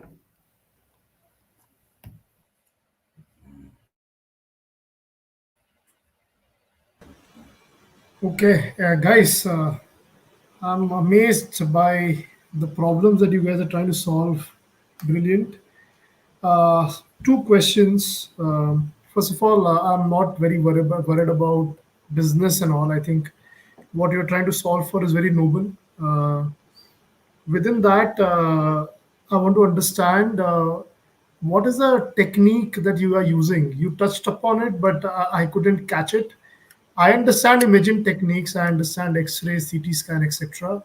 Over here, I couldn't understand what is the. So you showed 3D buildup of the breast area. Uh, how is that happening? What is the technology behind it? And how is that technology leading to identification of a lump or probability of a blocked vein, etc., which is an indication of breast cancer? So I want to understand that piece because that is the basis of your product, right? Second, it's good that you took us through your mentors. I want to understand what role do they play in developing this prototype, right? And whether this prototype is something which is a proprietary of the four of you, or is it something else? So if you can Yes, give sir. me with these two things in detail. Yes, Thank you. sir. So I have a prototype, as you can see in my hand, if I can show you. So such the prototype uses the nodes of piezoelectric sensor. So what piezoelectric sensor mainly does is uh, send a small electrical signal if there is a change of the altitude or the pressure that is measured by the piezoelectric sensor, right? If there is any change in the depth of the sensor, it sends a signal. So we use piezoelectric sensor module all around the model. so that we can measure Is the there depth. any existing use case of this sensor used in healthcare technology? Yes, sir, not in healthcare technology. Our Corsair model is used to find out the road abbreviations in America, where this sensor is used to find out if there is any gap in the roadway system. So if there is any gap, the pressure sensor sends a signal that yes, there is a gap, and this area needs to be repaired. So manually or satellite imaging repairing of roads is very expensive. Installing it, this type of technology in cars saves money to the government. Coming to your answer, how this technology works. So the piezoelectric sensor, what is does is, when there is an abbreviation or lump in the breast, it's generally very small and very delicate. So you cannot find it via home detection, that is using hands. So you need some type of calibrated tool that can find out the small abbreviation that is present in the breast. So using piezoelectric sensor, so the sensor rolls, so it creates a 3D image Yeah. of the topography that it is rolled on. And if there is any abbreviation, the sensor get pushed a little bit more than the regular soft tissues, and we find out yes, there is an abbreviation change, and we track the month by month data so that we can see whether the lump is benign or tumor, or whether the lump is increasing or decreasing in size. Uh, if that answered your question, sir. And you were showing a website where you were Googling images and uploading there, where Yes, sir. you Yes, sir. mentioned about usage of AI and some 4,000 data points LLM that you Yes, have sir. built. So Yes, sir. what is that for? Sir, that is for our application, because currently we are in that phase that we require a app builder to integrate. Building an app is quite harder than the building a website. So we implemented our module in the website first using ImageNet technology and Google Teachable Machine, so that we can demonstrate what the capabilities we are having. Initial, that was for initial prototype, and in the later phase 2 of our project, we will be integrating the same technology in our app, so that when the roller gets connected with the phone, the directly data gets transmitted to the app. Right now what we are doing is taking the roller's data and uploading into the website. So it's a manual process. We're gonna automate it in the coming months, sir. Okay. And mentors, if you can just cover Yes, that sir. before. Yes, sir. Because of the mentors, we get access to this hospital and reputed universities. I, being a subject expert in this, I have done my bachelor's in the field of pharmacy with two papers in oncology, specifically in breast cancer only, sir. So this project, I thought of it making from quite a years back, but this time during my final year, really got the opportunity and the resources to make it. So that was it. And our mentor, Dr. Suresh Mohan, really helped us in the legal aspect, that what all legalities we have to go through to connect with the hospital and get the real life data. Because what we are earlier testing was European Union's data that was downloaded from the internet, but Indian authorities require us to, if we want to get a MD7 license, we have to test it on Indian audience. So professors and mentors like this connects us to the hospitals from where we collect the data and train our machine learning algorithm to become more accurate. So when we started our project, we were at 58% accuracy. Now we have reached 87% accuracy. As our data set will increase, we'll surely reach 98% threshold, where we can get MD7 licenses, the class C licenses that were required for medical scale manufacturing, sir.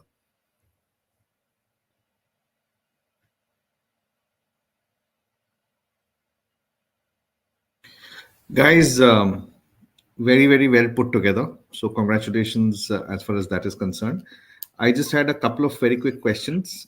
You are essentially, proposing a technology which you just said, has been used for anomalies in roadways, correct? So, from roadways to the human body, correct?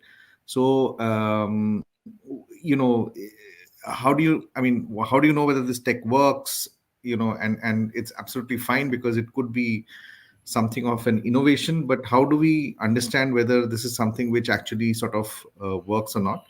Number one. Number two is, in terms of your device that you are making, right? Do you foresee any challenges in terms of utilization of the device as far as application on the breast of a lady is concerned, or in terms of it all depends upon those specific piezoelectric caps, right? So therefore, is there a challenge you foresee in terms of maintaining that, in terms of wearing that down, etc.?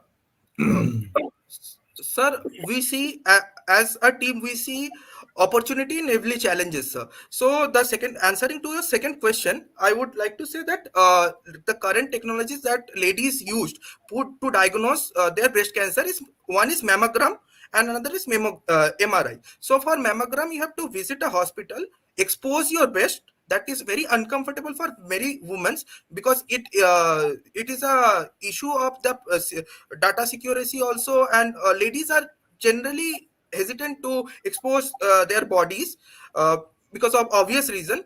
So it's very explosive. That catered, that brought us to the idea, why not we can build something that could be used in the home, in the security and privacy of home, which will have no camera, but you can use the No, existing that technology. is, I'm not questioning the need for the Oh, device. I am just trying to understand the technology that you're using in this. Is my understanding is that probably you're proposing it, and it's not something which is currently used for this kind of an application, right? You only mentioned that it's used for uh, detecting faults in roadways, right? So therefore, how do you know that this is essentially something that's going to work, or is it something that you're working through in terms of the prototyping and testing in the specific hospitals that you've mentioned here? Sir, yes, sir. As I have mentioned, the technology is very noble. You won't find this technology being used in humans as if now, sir. But I think the technology works, given our track record that we have given, collaborating is these two hospital and getting an accuracy of above 80%, sir. So we are surely trying to build this technology, but as if now there are no as such companies that are trying to replicate the same, sir. What is the reference accuracy that you need? Is 80% good enough, or No, no, sir, 98% we are requiring. so therefore there is a little distance to travel on that? Okay, Yes, no sir. problem. As our data set will increase, as we onboard more mentors and more hospitals, our AI model will be trained on more data and our accuracy will increase. Sir, we have reached from 57% to here, sir. Fantastic. And what is the journey that you foresee as far as this is concerned in terms of timeline, etc.? Sure, sir. Sir, And timeline, as any medical device, you have to take MD7 license, ISO 1380. I'm forgetting the ISO name. Sorry for that. Just a second, sir. ISO 13485 license, as well as Class C and D licenses for our medical products, because our medical products fall under moderately high risk medical device manufacturing, because it's involving someone's diagnosis. So, the process and the clinical trial would be a little bit lengthy. For example, MD7 license granting will take somewhere between 1 to 1.5 years, and rest all licenses will be on similar timeline. So, if everything goes right, we in 4 years we will be good to go to the market, to the end users, sir. okay, and are you going to make this as a formal diagnostic device? Sir, yes, sir. At home diagnostic kit.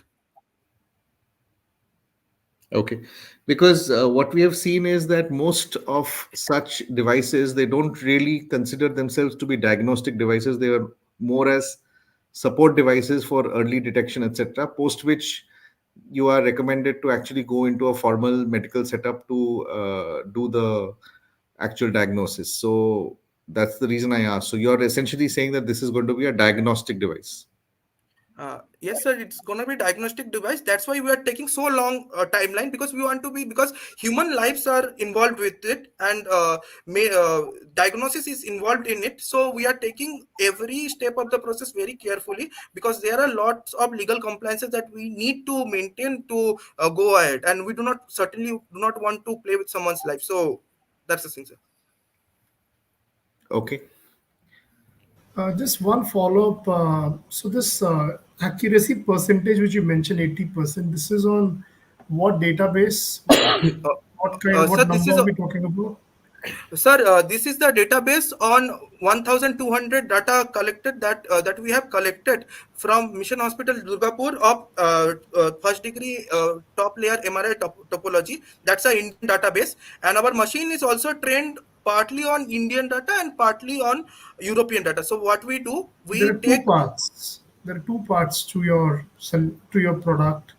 First is the app and the software. yes, sir, Second is your hardware, yes, sir. right? When you say accuracy, are you talking about your software or your hardware? Which one are you Sir, talking the about? software accuracy, but sir, Okay, then you hardware have to be just specific about that. sure, sir. So what I, at least I was understanding is that you have already started testing of your hardware. Sir, we have already started the testing of hardware. Hardware is 100% accurate, sir. Hardware just gives the abbreviation. The main interpretation is done with the AI Hmm. machine learning model. Hmm. So hardware has been tested on how many patients till now? Sir, 250 patients till now, sir. 250 patients. And Yes, sir. can you give me a breakup of what were the false positives? Sir, the false positives were there were three, four category that we uh, got, sir. One category is the false positive, as you mentioned. There were 15 false positive cases, right, sir? Out Uh, of and 250, you're saying there were only 15 false positive Yes, yes, cases. false positive cases, sir. There were only 15 false positive cases, and another cases that our hardware was facing issues was the device was not used properly because of the the proper instruction was not given to how to use the Hmm. device. That also Hmm. created a false positive. That's around the number is 35, sir. Hmm. So if you combine that total out of 250, there are 50 around 50ish false positive total false positive cases, sir. And of the remaining 200, what was there any true cases which were identified, which you Yes, can sir. claim that because of your device you were able to identify breast cancer, proactively? Sir, yes, sir, but not as if that claim that because of our device gave the first hint that yes, this person could have a breast cancer. Then she was put through a mammogram and found out that yes, she had a breast cancer. What is that number? Sir, that is roughly, sir, 2 to 3 patients only, sir. Sorry? 2 to 3 patients only, sir. Because And how many cases were identified that, okay, these are the potential cases that can have a breast cancer? I'm trying to understand the breakup. You understand? No, I'm yes, trying sir. to Yes, sir. understand the waterfall. Okay. Yes, sir. 2 to 3 cases were like that because we tested on patient who were potentially either going through a preliminary checkup whether they are having a breast cancer or Hmm. not, or Hmm. they are in the stage one of breast cancer because you need a Hmm. validation data, right? So Correct. validation data can be only done with the patients that were having breast cancers. Okay. Okay. So we test uh, in some cases it shows false positive, as I mentioned 50 oddish case it shows false positive, and rest on 2 or 3% it so happened that when we tested preliminary before she went to a mammogram, we tested our device and we gave a report that yes, this can be a breast cancer. And rather and when she really went from a mammogram, doctors detected a stage 1 lump of a benign breast tumor, sir. Okay. Okay. Thanks, man. Might have been, might not have happened, but did you get any false negatives? Uh, yes, sir. False negatives are rare, sir. Okay. And you mentioned that you have 35 cases out of the 50, which was essentially due to incorrect application of the hardware, right? Yes, sir. Okay. So any learnings from there in terms of, because see, the point is that when you're going into market and when you're sort of putting it into the retail market, etc., correct? The reality is that finally at the end of the day, your outcomes will then be dependent upon how the application is done, right? So any learnings from, these 35 cases? Yes, sir. Firstly, we have to train the personals that are, because this is a prototype, not a full-fledged model. How to use how to handle the hardware and software properly. And the second thing is that the material that we're using currently, the PLA that we are using to 3D print it, is not up to the mark. We need a medical grade PLA that is available only. We have to source it through China. So we are currently doing that. And after that only, sir, these are the two essential learning: building a better prototype and building and giving proper instruction to the workers like the pharmacists and the nurses how to use this product correctly. And another important thing that we found out was, sir, the because of products like this, there is no in India there is very lacuna of awareness of breast cancer, sir. So awareness program is very much required. People do not know what breast cancer really is. They do not know there is a type of cancer and you need to go through such extensive processes to get. The third learning was this also, that people do not know much about the disease, sir.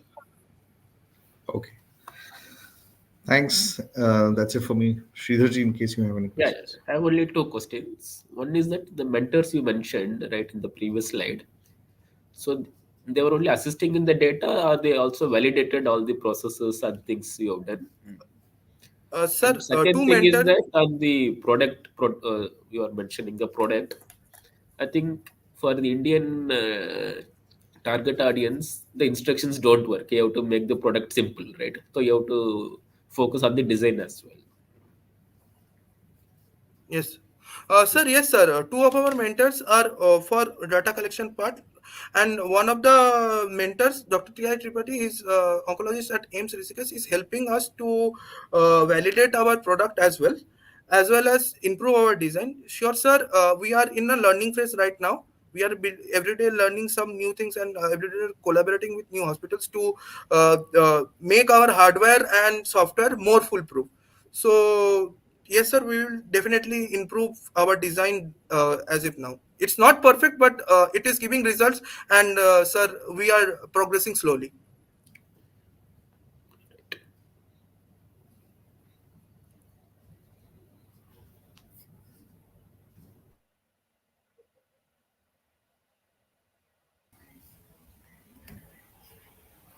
Thank you so much, Team Revengers. That was an extremely Okay, thanks, insightful and Pam. interesting presentation. I would now like to call Team C for their idea presentation. Can we have their pitch video, please?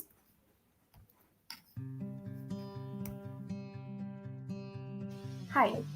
There's a lot of discussion on how fossil fuels are the biggest reason behind the increase in global warming. But did you know, according to a study in the US, plastics are set to increase more greenhouse gases emissions than coal by 2030. The world generates approximately 400 million tons of plastic waste each year. Let's dive into the problem.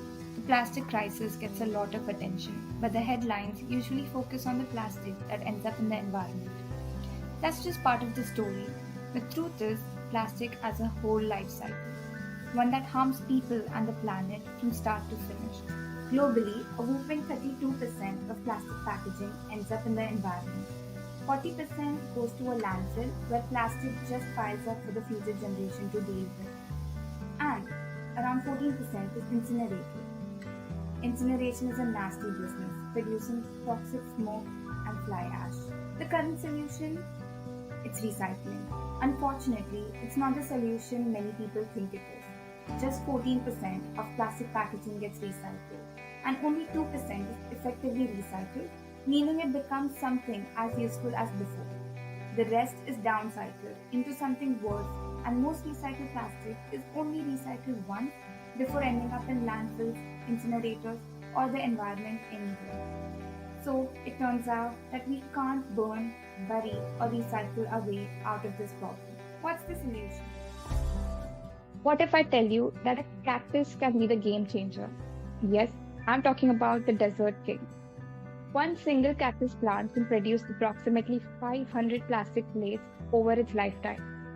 India is uniquely positioned to leverage this low maintenance, water efficient crop with its existing 1.2 million hectare land available for cactus cultivation.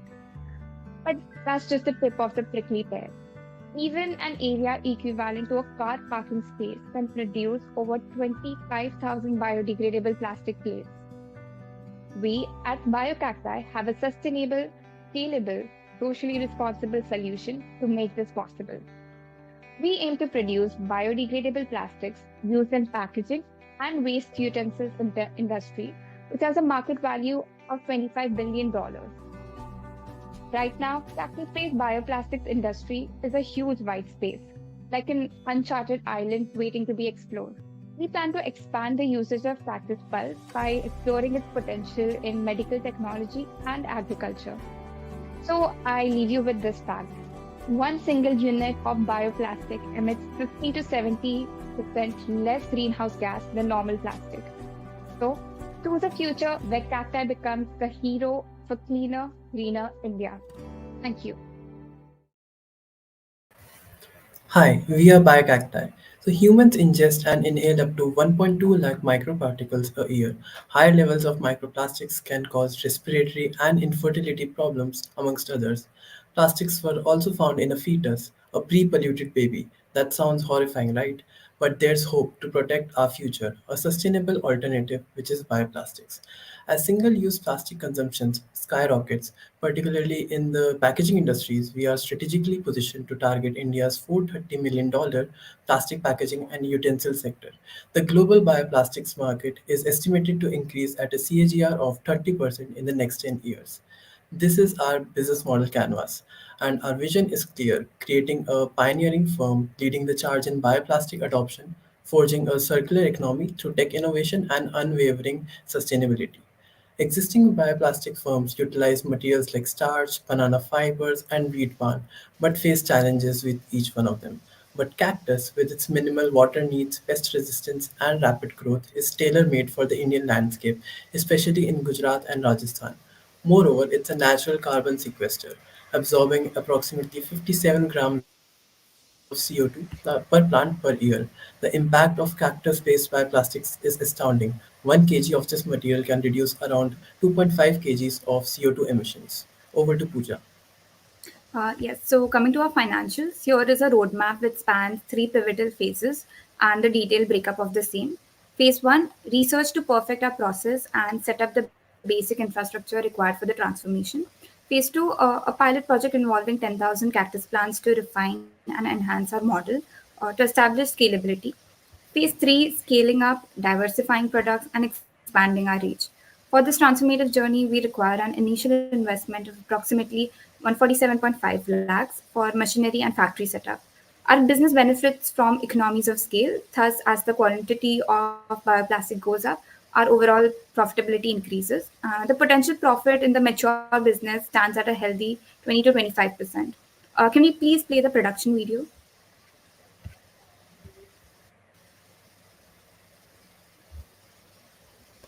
We choose Apuntia ficus indica for its fast growth, high pulp yield, and availability in India. We will partner with local farmers to source the cactus. Additionally, we will provide training to farmers using the vertical stepwise farming method to enhance the crop yield. After harvesting, the cactus fruit undergoes a cleaning process using sustainable methods. After that, we reduce the size of the pulp by using knife milling method. Ball milling further refines the pulp into fine and uniform powder. The powdered cactus is then fed into the electrospinning setup. Using high voltage electricity generated from solar panels, the powder is converted into a web of ultrafine nanofibers. We can use other additives to improve the process and enhance the quality of bioplastic. Then we come to thermoforming. This is the last stage where the bioplastic mats are turned into our end products like spoons, forks, straws, cutlery, etc. So yes, this is the summary of the whole production process where we aim to create a zero waste supply chain. This looks good in theory, but is this a reality? So we have Sandra Ortiz, a chemical engineering professor at the University of the Valley of Atamajac, Mexico, who has successfully created biodegradable plastic from cactus. The material breaks down after sitting in the soil for a month, and when it is left in water, it breaks down in a matter of days. Plus, it is non-toxic if you eat it. So here are also our knowledge partners who are guiding us in our plan currently. So bioplastic made out of cactus is a recent innovation and not scaled up yet industrially, but it has huge potential for countries situated near the equator. And we are embarking on the journey to realize this potential. So invest in this prickly pear of innovation by joining us in this part to make our planet a better place, one bioplastic at a time. Thank you.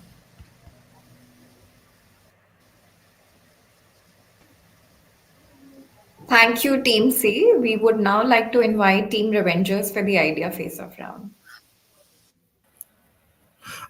Very well presented pitch. Great effort, team. I want to. Am I audible? Yes, you're audible. Yes, a very great presentation, nice pitch, team. That was a really innovative idea. I just want to know about the novelty about the idea, as you have already mentioned Sandra Ortiz, who has patented this process back in 2014. And this is not a very new concept. Since 2014, it has been a decade. This technology has been used, and yet it hasn't seen any large scale industrial adoption. So, how confident are you as a team that your idea would be any different and will see large scale industrial adoption? Adding to that, my second question is, uh, do you guys have any IP or patent that would you that of making pulp of making plastic from the pulp of cactus? If yes, I do not see that included in your financials, the R&, and if not, where is the R&D cost you have mentioned in your financials? Sure. I'll first take up your question. So, if you look at what Sandra has does, actually, she was an inspiration for us to start this particular process. She uses cactus leaves to produce bioplastics, and they're not yet able to scale it up because they're still working on that particular technology. What our idea is to go a step further and use the fruits of cactus. So that's the differentiating factor. uh, we are not, and coming to the second one, we are not aiming for a patent or anything in this phase, because if you look at the current bioplastic industry, so they used cornstarch or banana peels, etc. And we are aiming to use a similar process that the other companies are using to produce the bioplastics. The point we're trying to make with this particular venture is that there are alternatives out there, just like the EV sector, if you see, uh, which needs to be brought in. So the more the amount of companies that come and do this process, the better it is for the environment. Where we stand differentiated is that firstly we'll have the first movers advantage. Secondly, the process that we talked about, it's a mixture of multiple processes out there. So we're trying to optimize as much as possible, reduce our carbon footprint in every possible way. So that is our goal with this entire process. Thank you. A quick add up. Uh,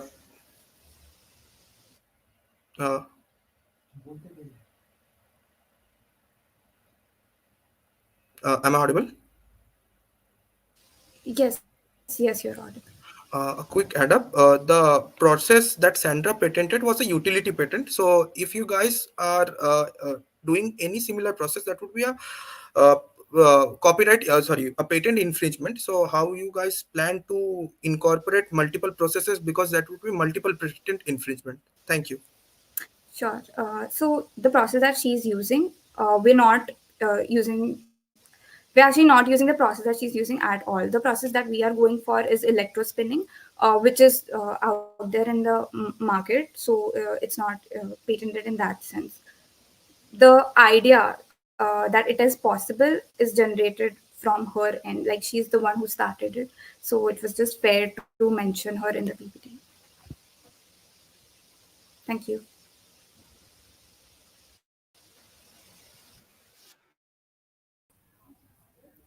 Great. Thank you, teams. We'll now begin with the jury Q&A.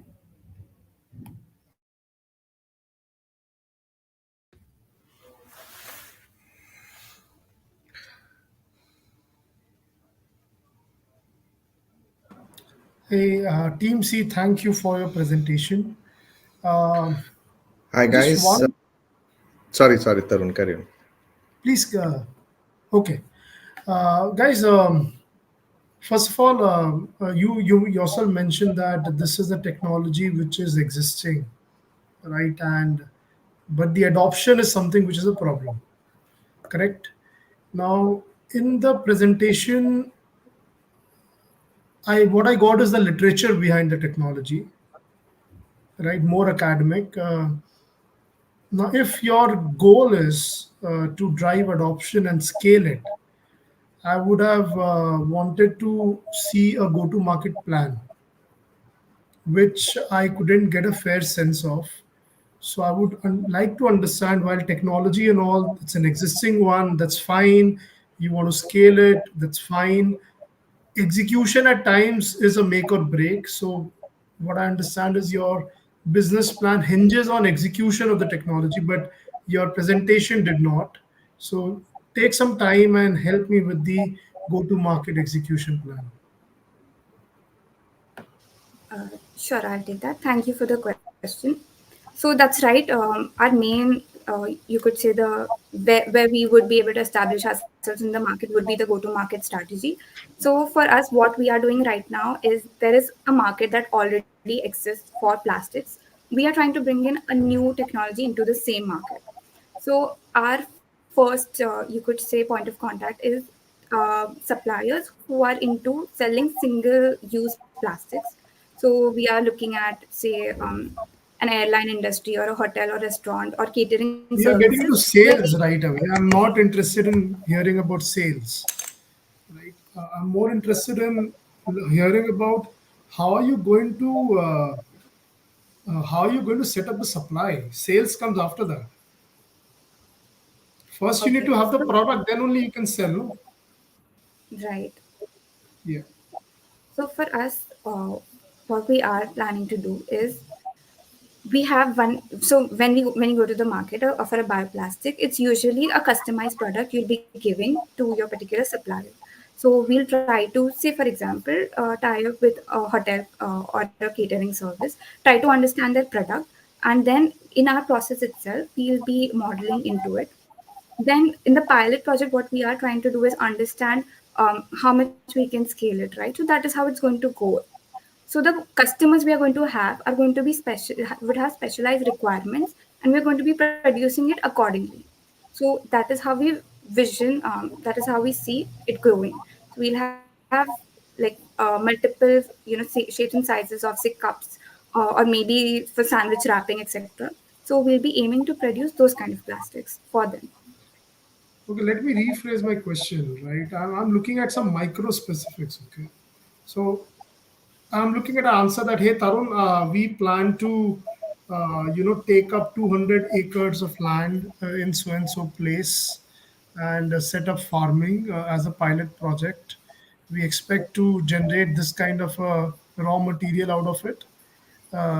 With this raw material, we'll be able to cater to so and so kind of thing. This is what our pilot is going to be. The reason why we are selecting so and so area is because of XYZ reason.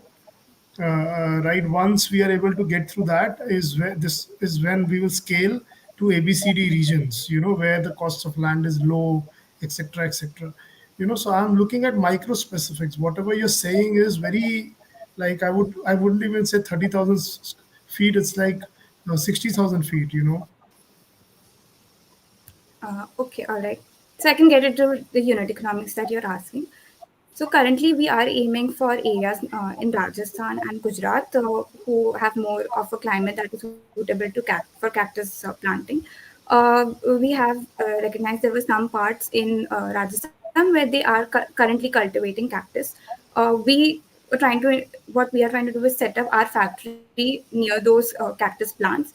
In the beginning, we are not aiming to grow plants ourselves because a cactus will take around 5 years to mature, and we need those pulp or cactus fruit pulp to be at that stage wherein we can use it. So it will take at least 2 years to be at a stage where it will give us fruits that we can use in our process, and 5 years would be like the ideal stage from where we can use the pulp. So now coming to the economics that you were asking, for example, one cactus plant will can be harvested 4 to 5 times a year. So let's take a conservative figure of 4, and one cactus plant can give around 15 plants. So they can give around 5 to 30. So we've taken an average of around 15. So, multiplying that, we came up with an approximation of the number of kgs of plastics that we require. For example, for the 10,000 cactus plants, we can get around 1,500 kgs of plastic. And then, of course, we'll be using it to create the end material. So I hope it answers the question a little bit better. I'm looking for micro specifics, so I think let the other juries ask their questions.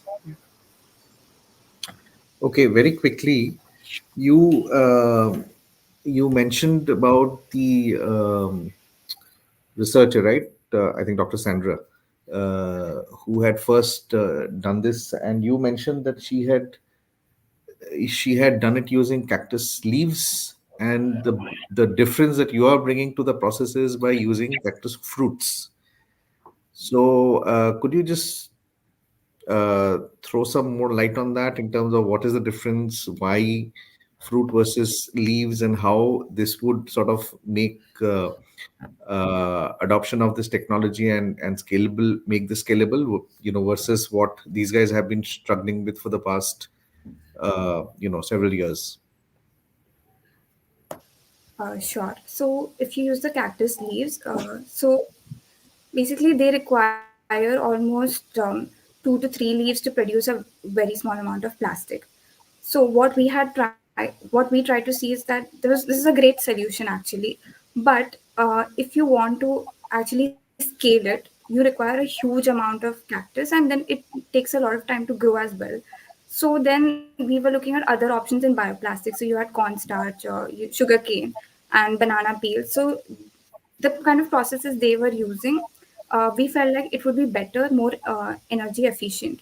So the electrospinning process can be, you can include, say, solar panels, etc., to make it more efficient. So for us, we thought that rather than using the leaves, the pulp, which has more sugar content, can be used. And in India, especially, we have the Optimus spica, the plant, which gives a lot of fruits. So it makes sense for us to kind of go for that. So these were like ideas that came to our mind, and then we were discussing it with the other people, our mentors, or our knowledge partners. They said it is doable in theory, as we've mentioned, and we are still trying to find a way to kind of get it in process as well, so that we can at least make a sample out of it. And just to add on top of that, so the pulp has some advantages. So it has higher cellulose content as if compared to the leaves. So it actually results in a higher bioplastic yield.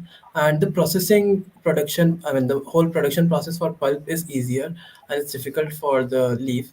And then the waste or the byproducts which are produced from the cactus pulp, they are also less.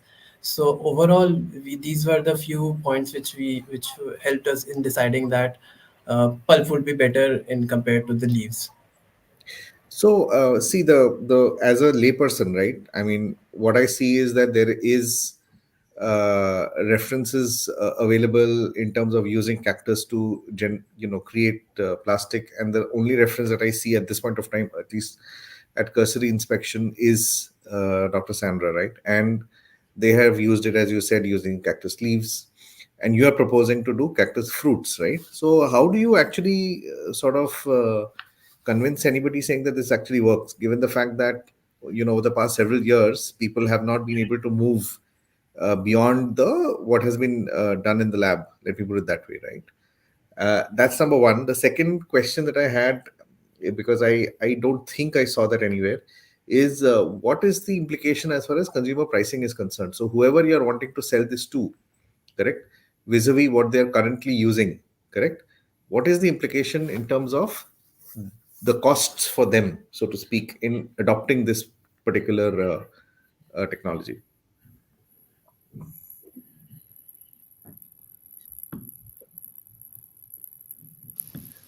Sure. So, coming to the first one, uh, we do see that there has not been, you could say, implementation of what Ms. Sandra has done. We also believe because the kind of solution this is, it is more suitable for countries near the equator, or or where there are more cactus production, to actually scale it.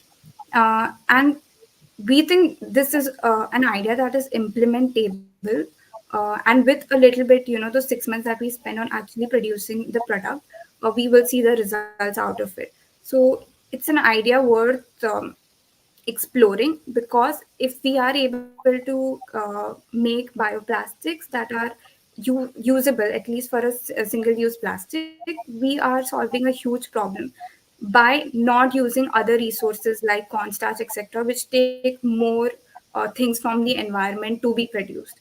So yeah, you could say that this has not been implemented, but it's again a complete white space that somebody needs to take the first step to try and scale it, and that is what we believe can be possible. And Mohit, you want to take the second question now?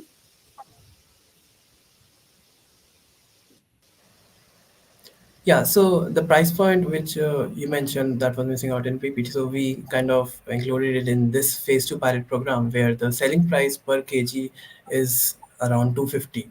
So that is the selling price per unit, and then on the base of the number of sales which we'll have around 3.75 lakh as a total profit, a total revenue from it in the first 6 to 12 months.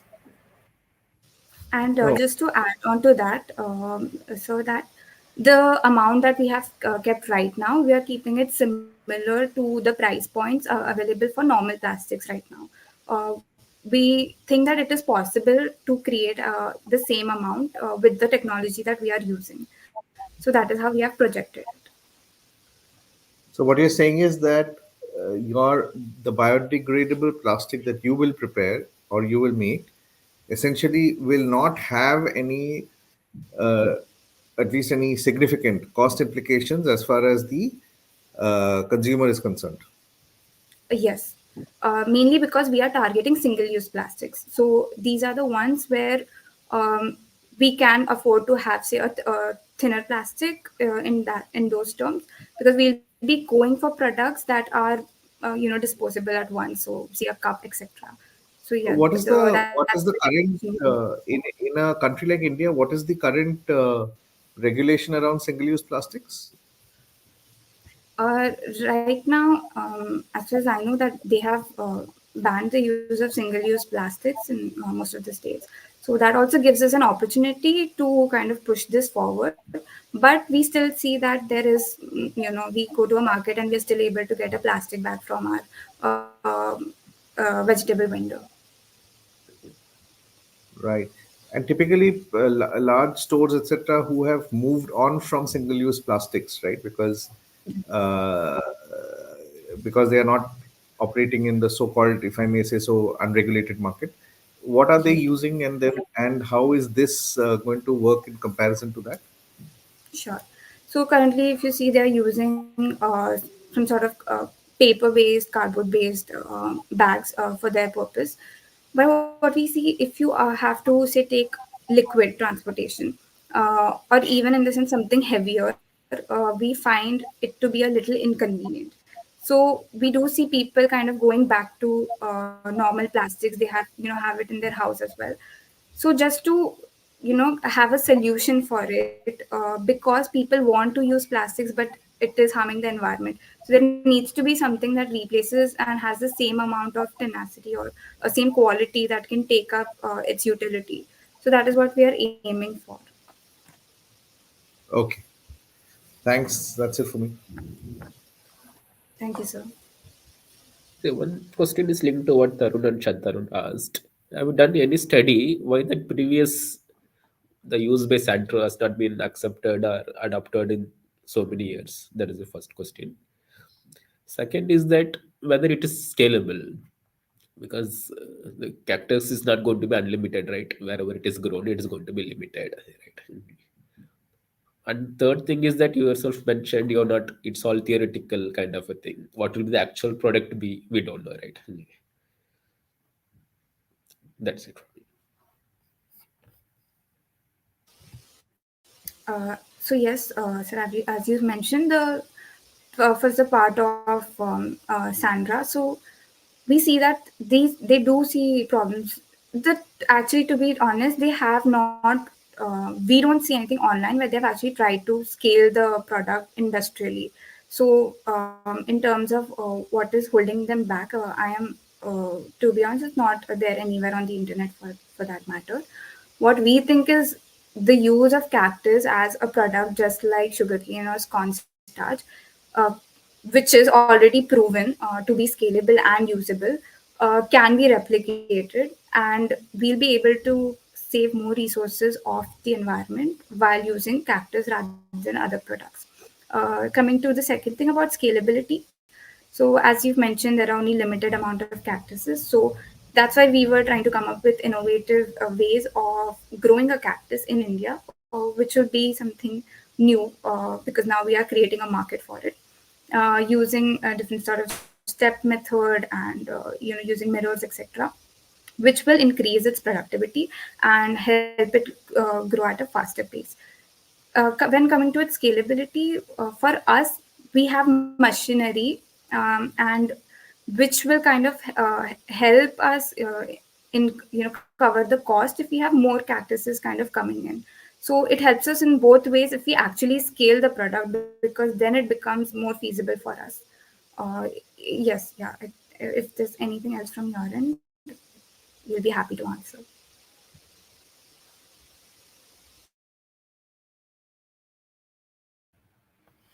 I think we're done. Thank you. Thanks a ton. Thank you. Thank you so much. Have a nice day. Thank you. Thank you so much, Team C, for an interesting idea presentation. Wow, what a semi finale this has turned out to be. The variety of innovative ideas showcased by each of the teams is truly remarkable. A big round of applause to all the participating teams of this round. As you know, the winners of today's regional semi finale will be stepping into the grand finale of TUP 9.0, where they get to meet the other regional semi finale winners from other parts of the country.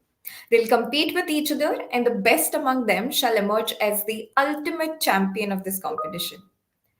Now, I'm sure you're eager to know the winner and runners up for this regional finale. Now, to quell the curiosity, the suspense will have to linger a little bit longer.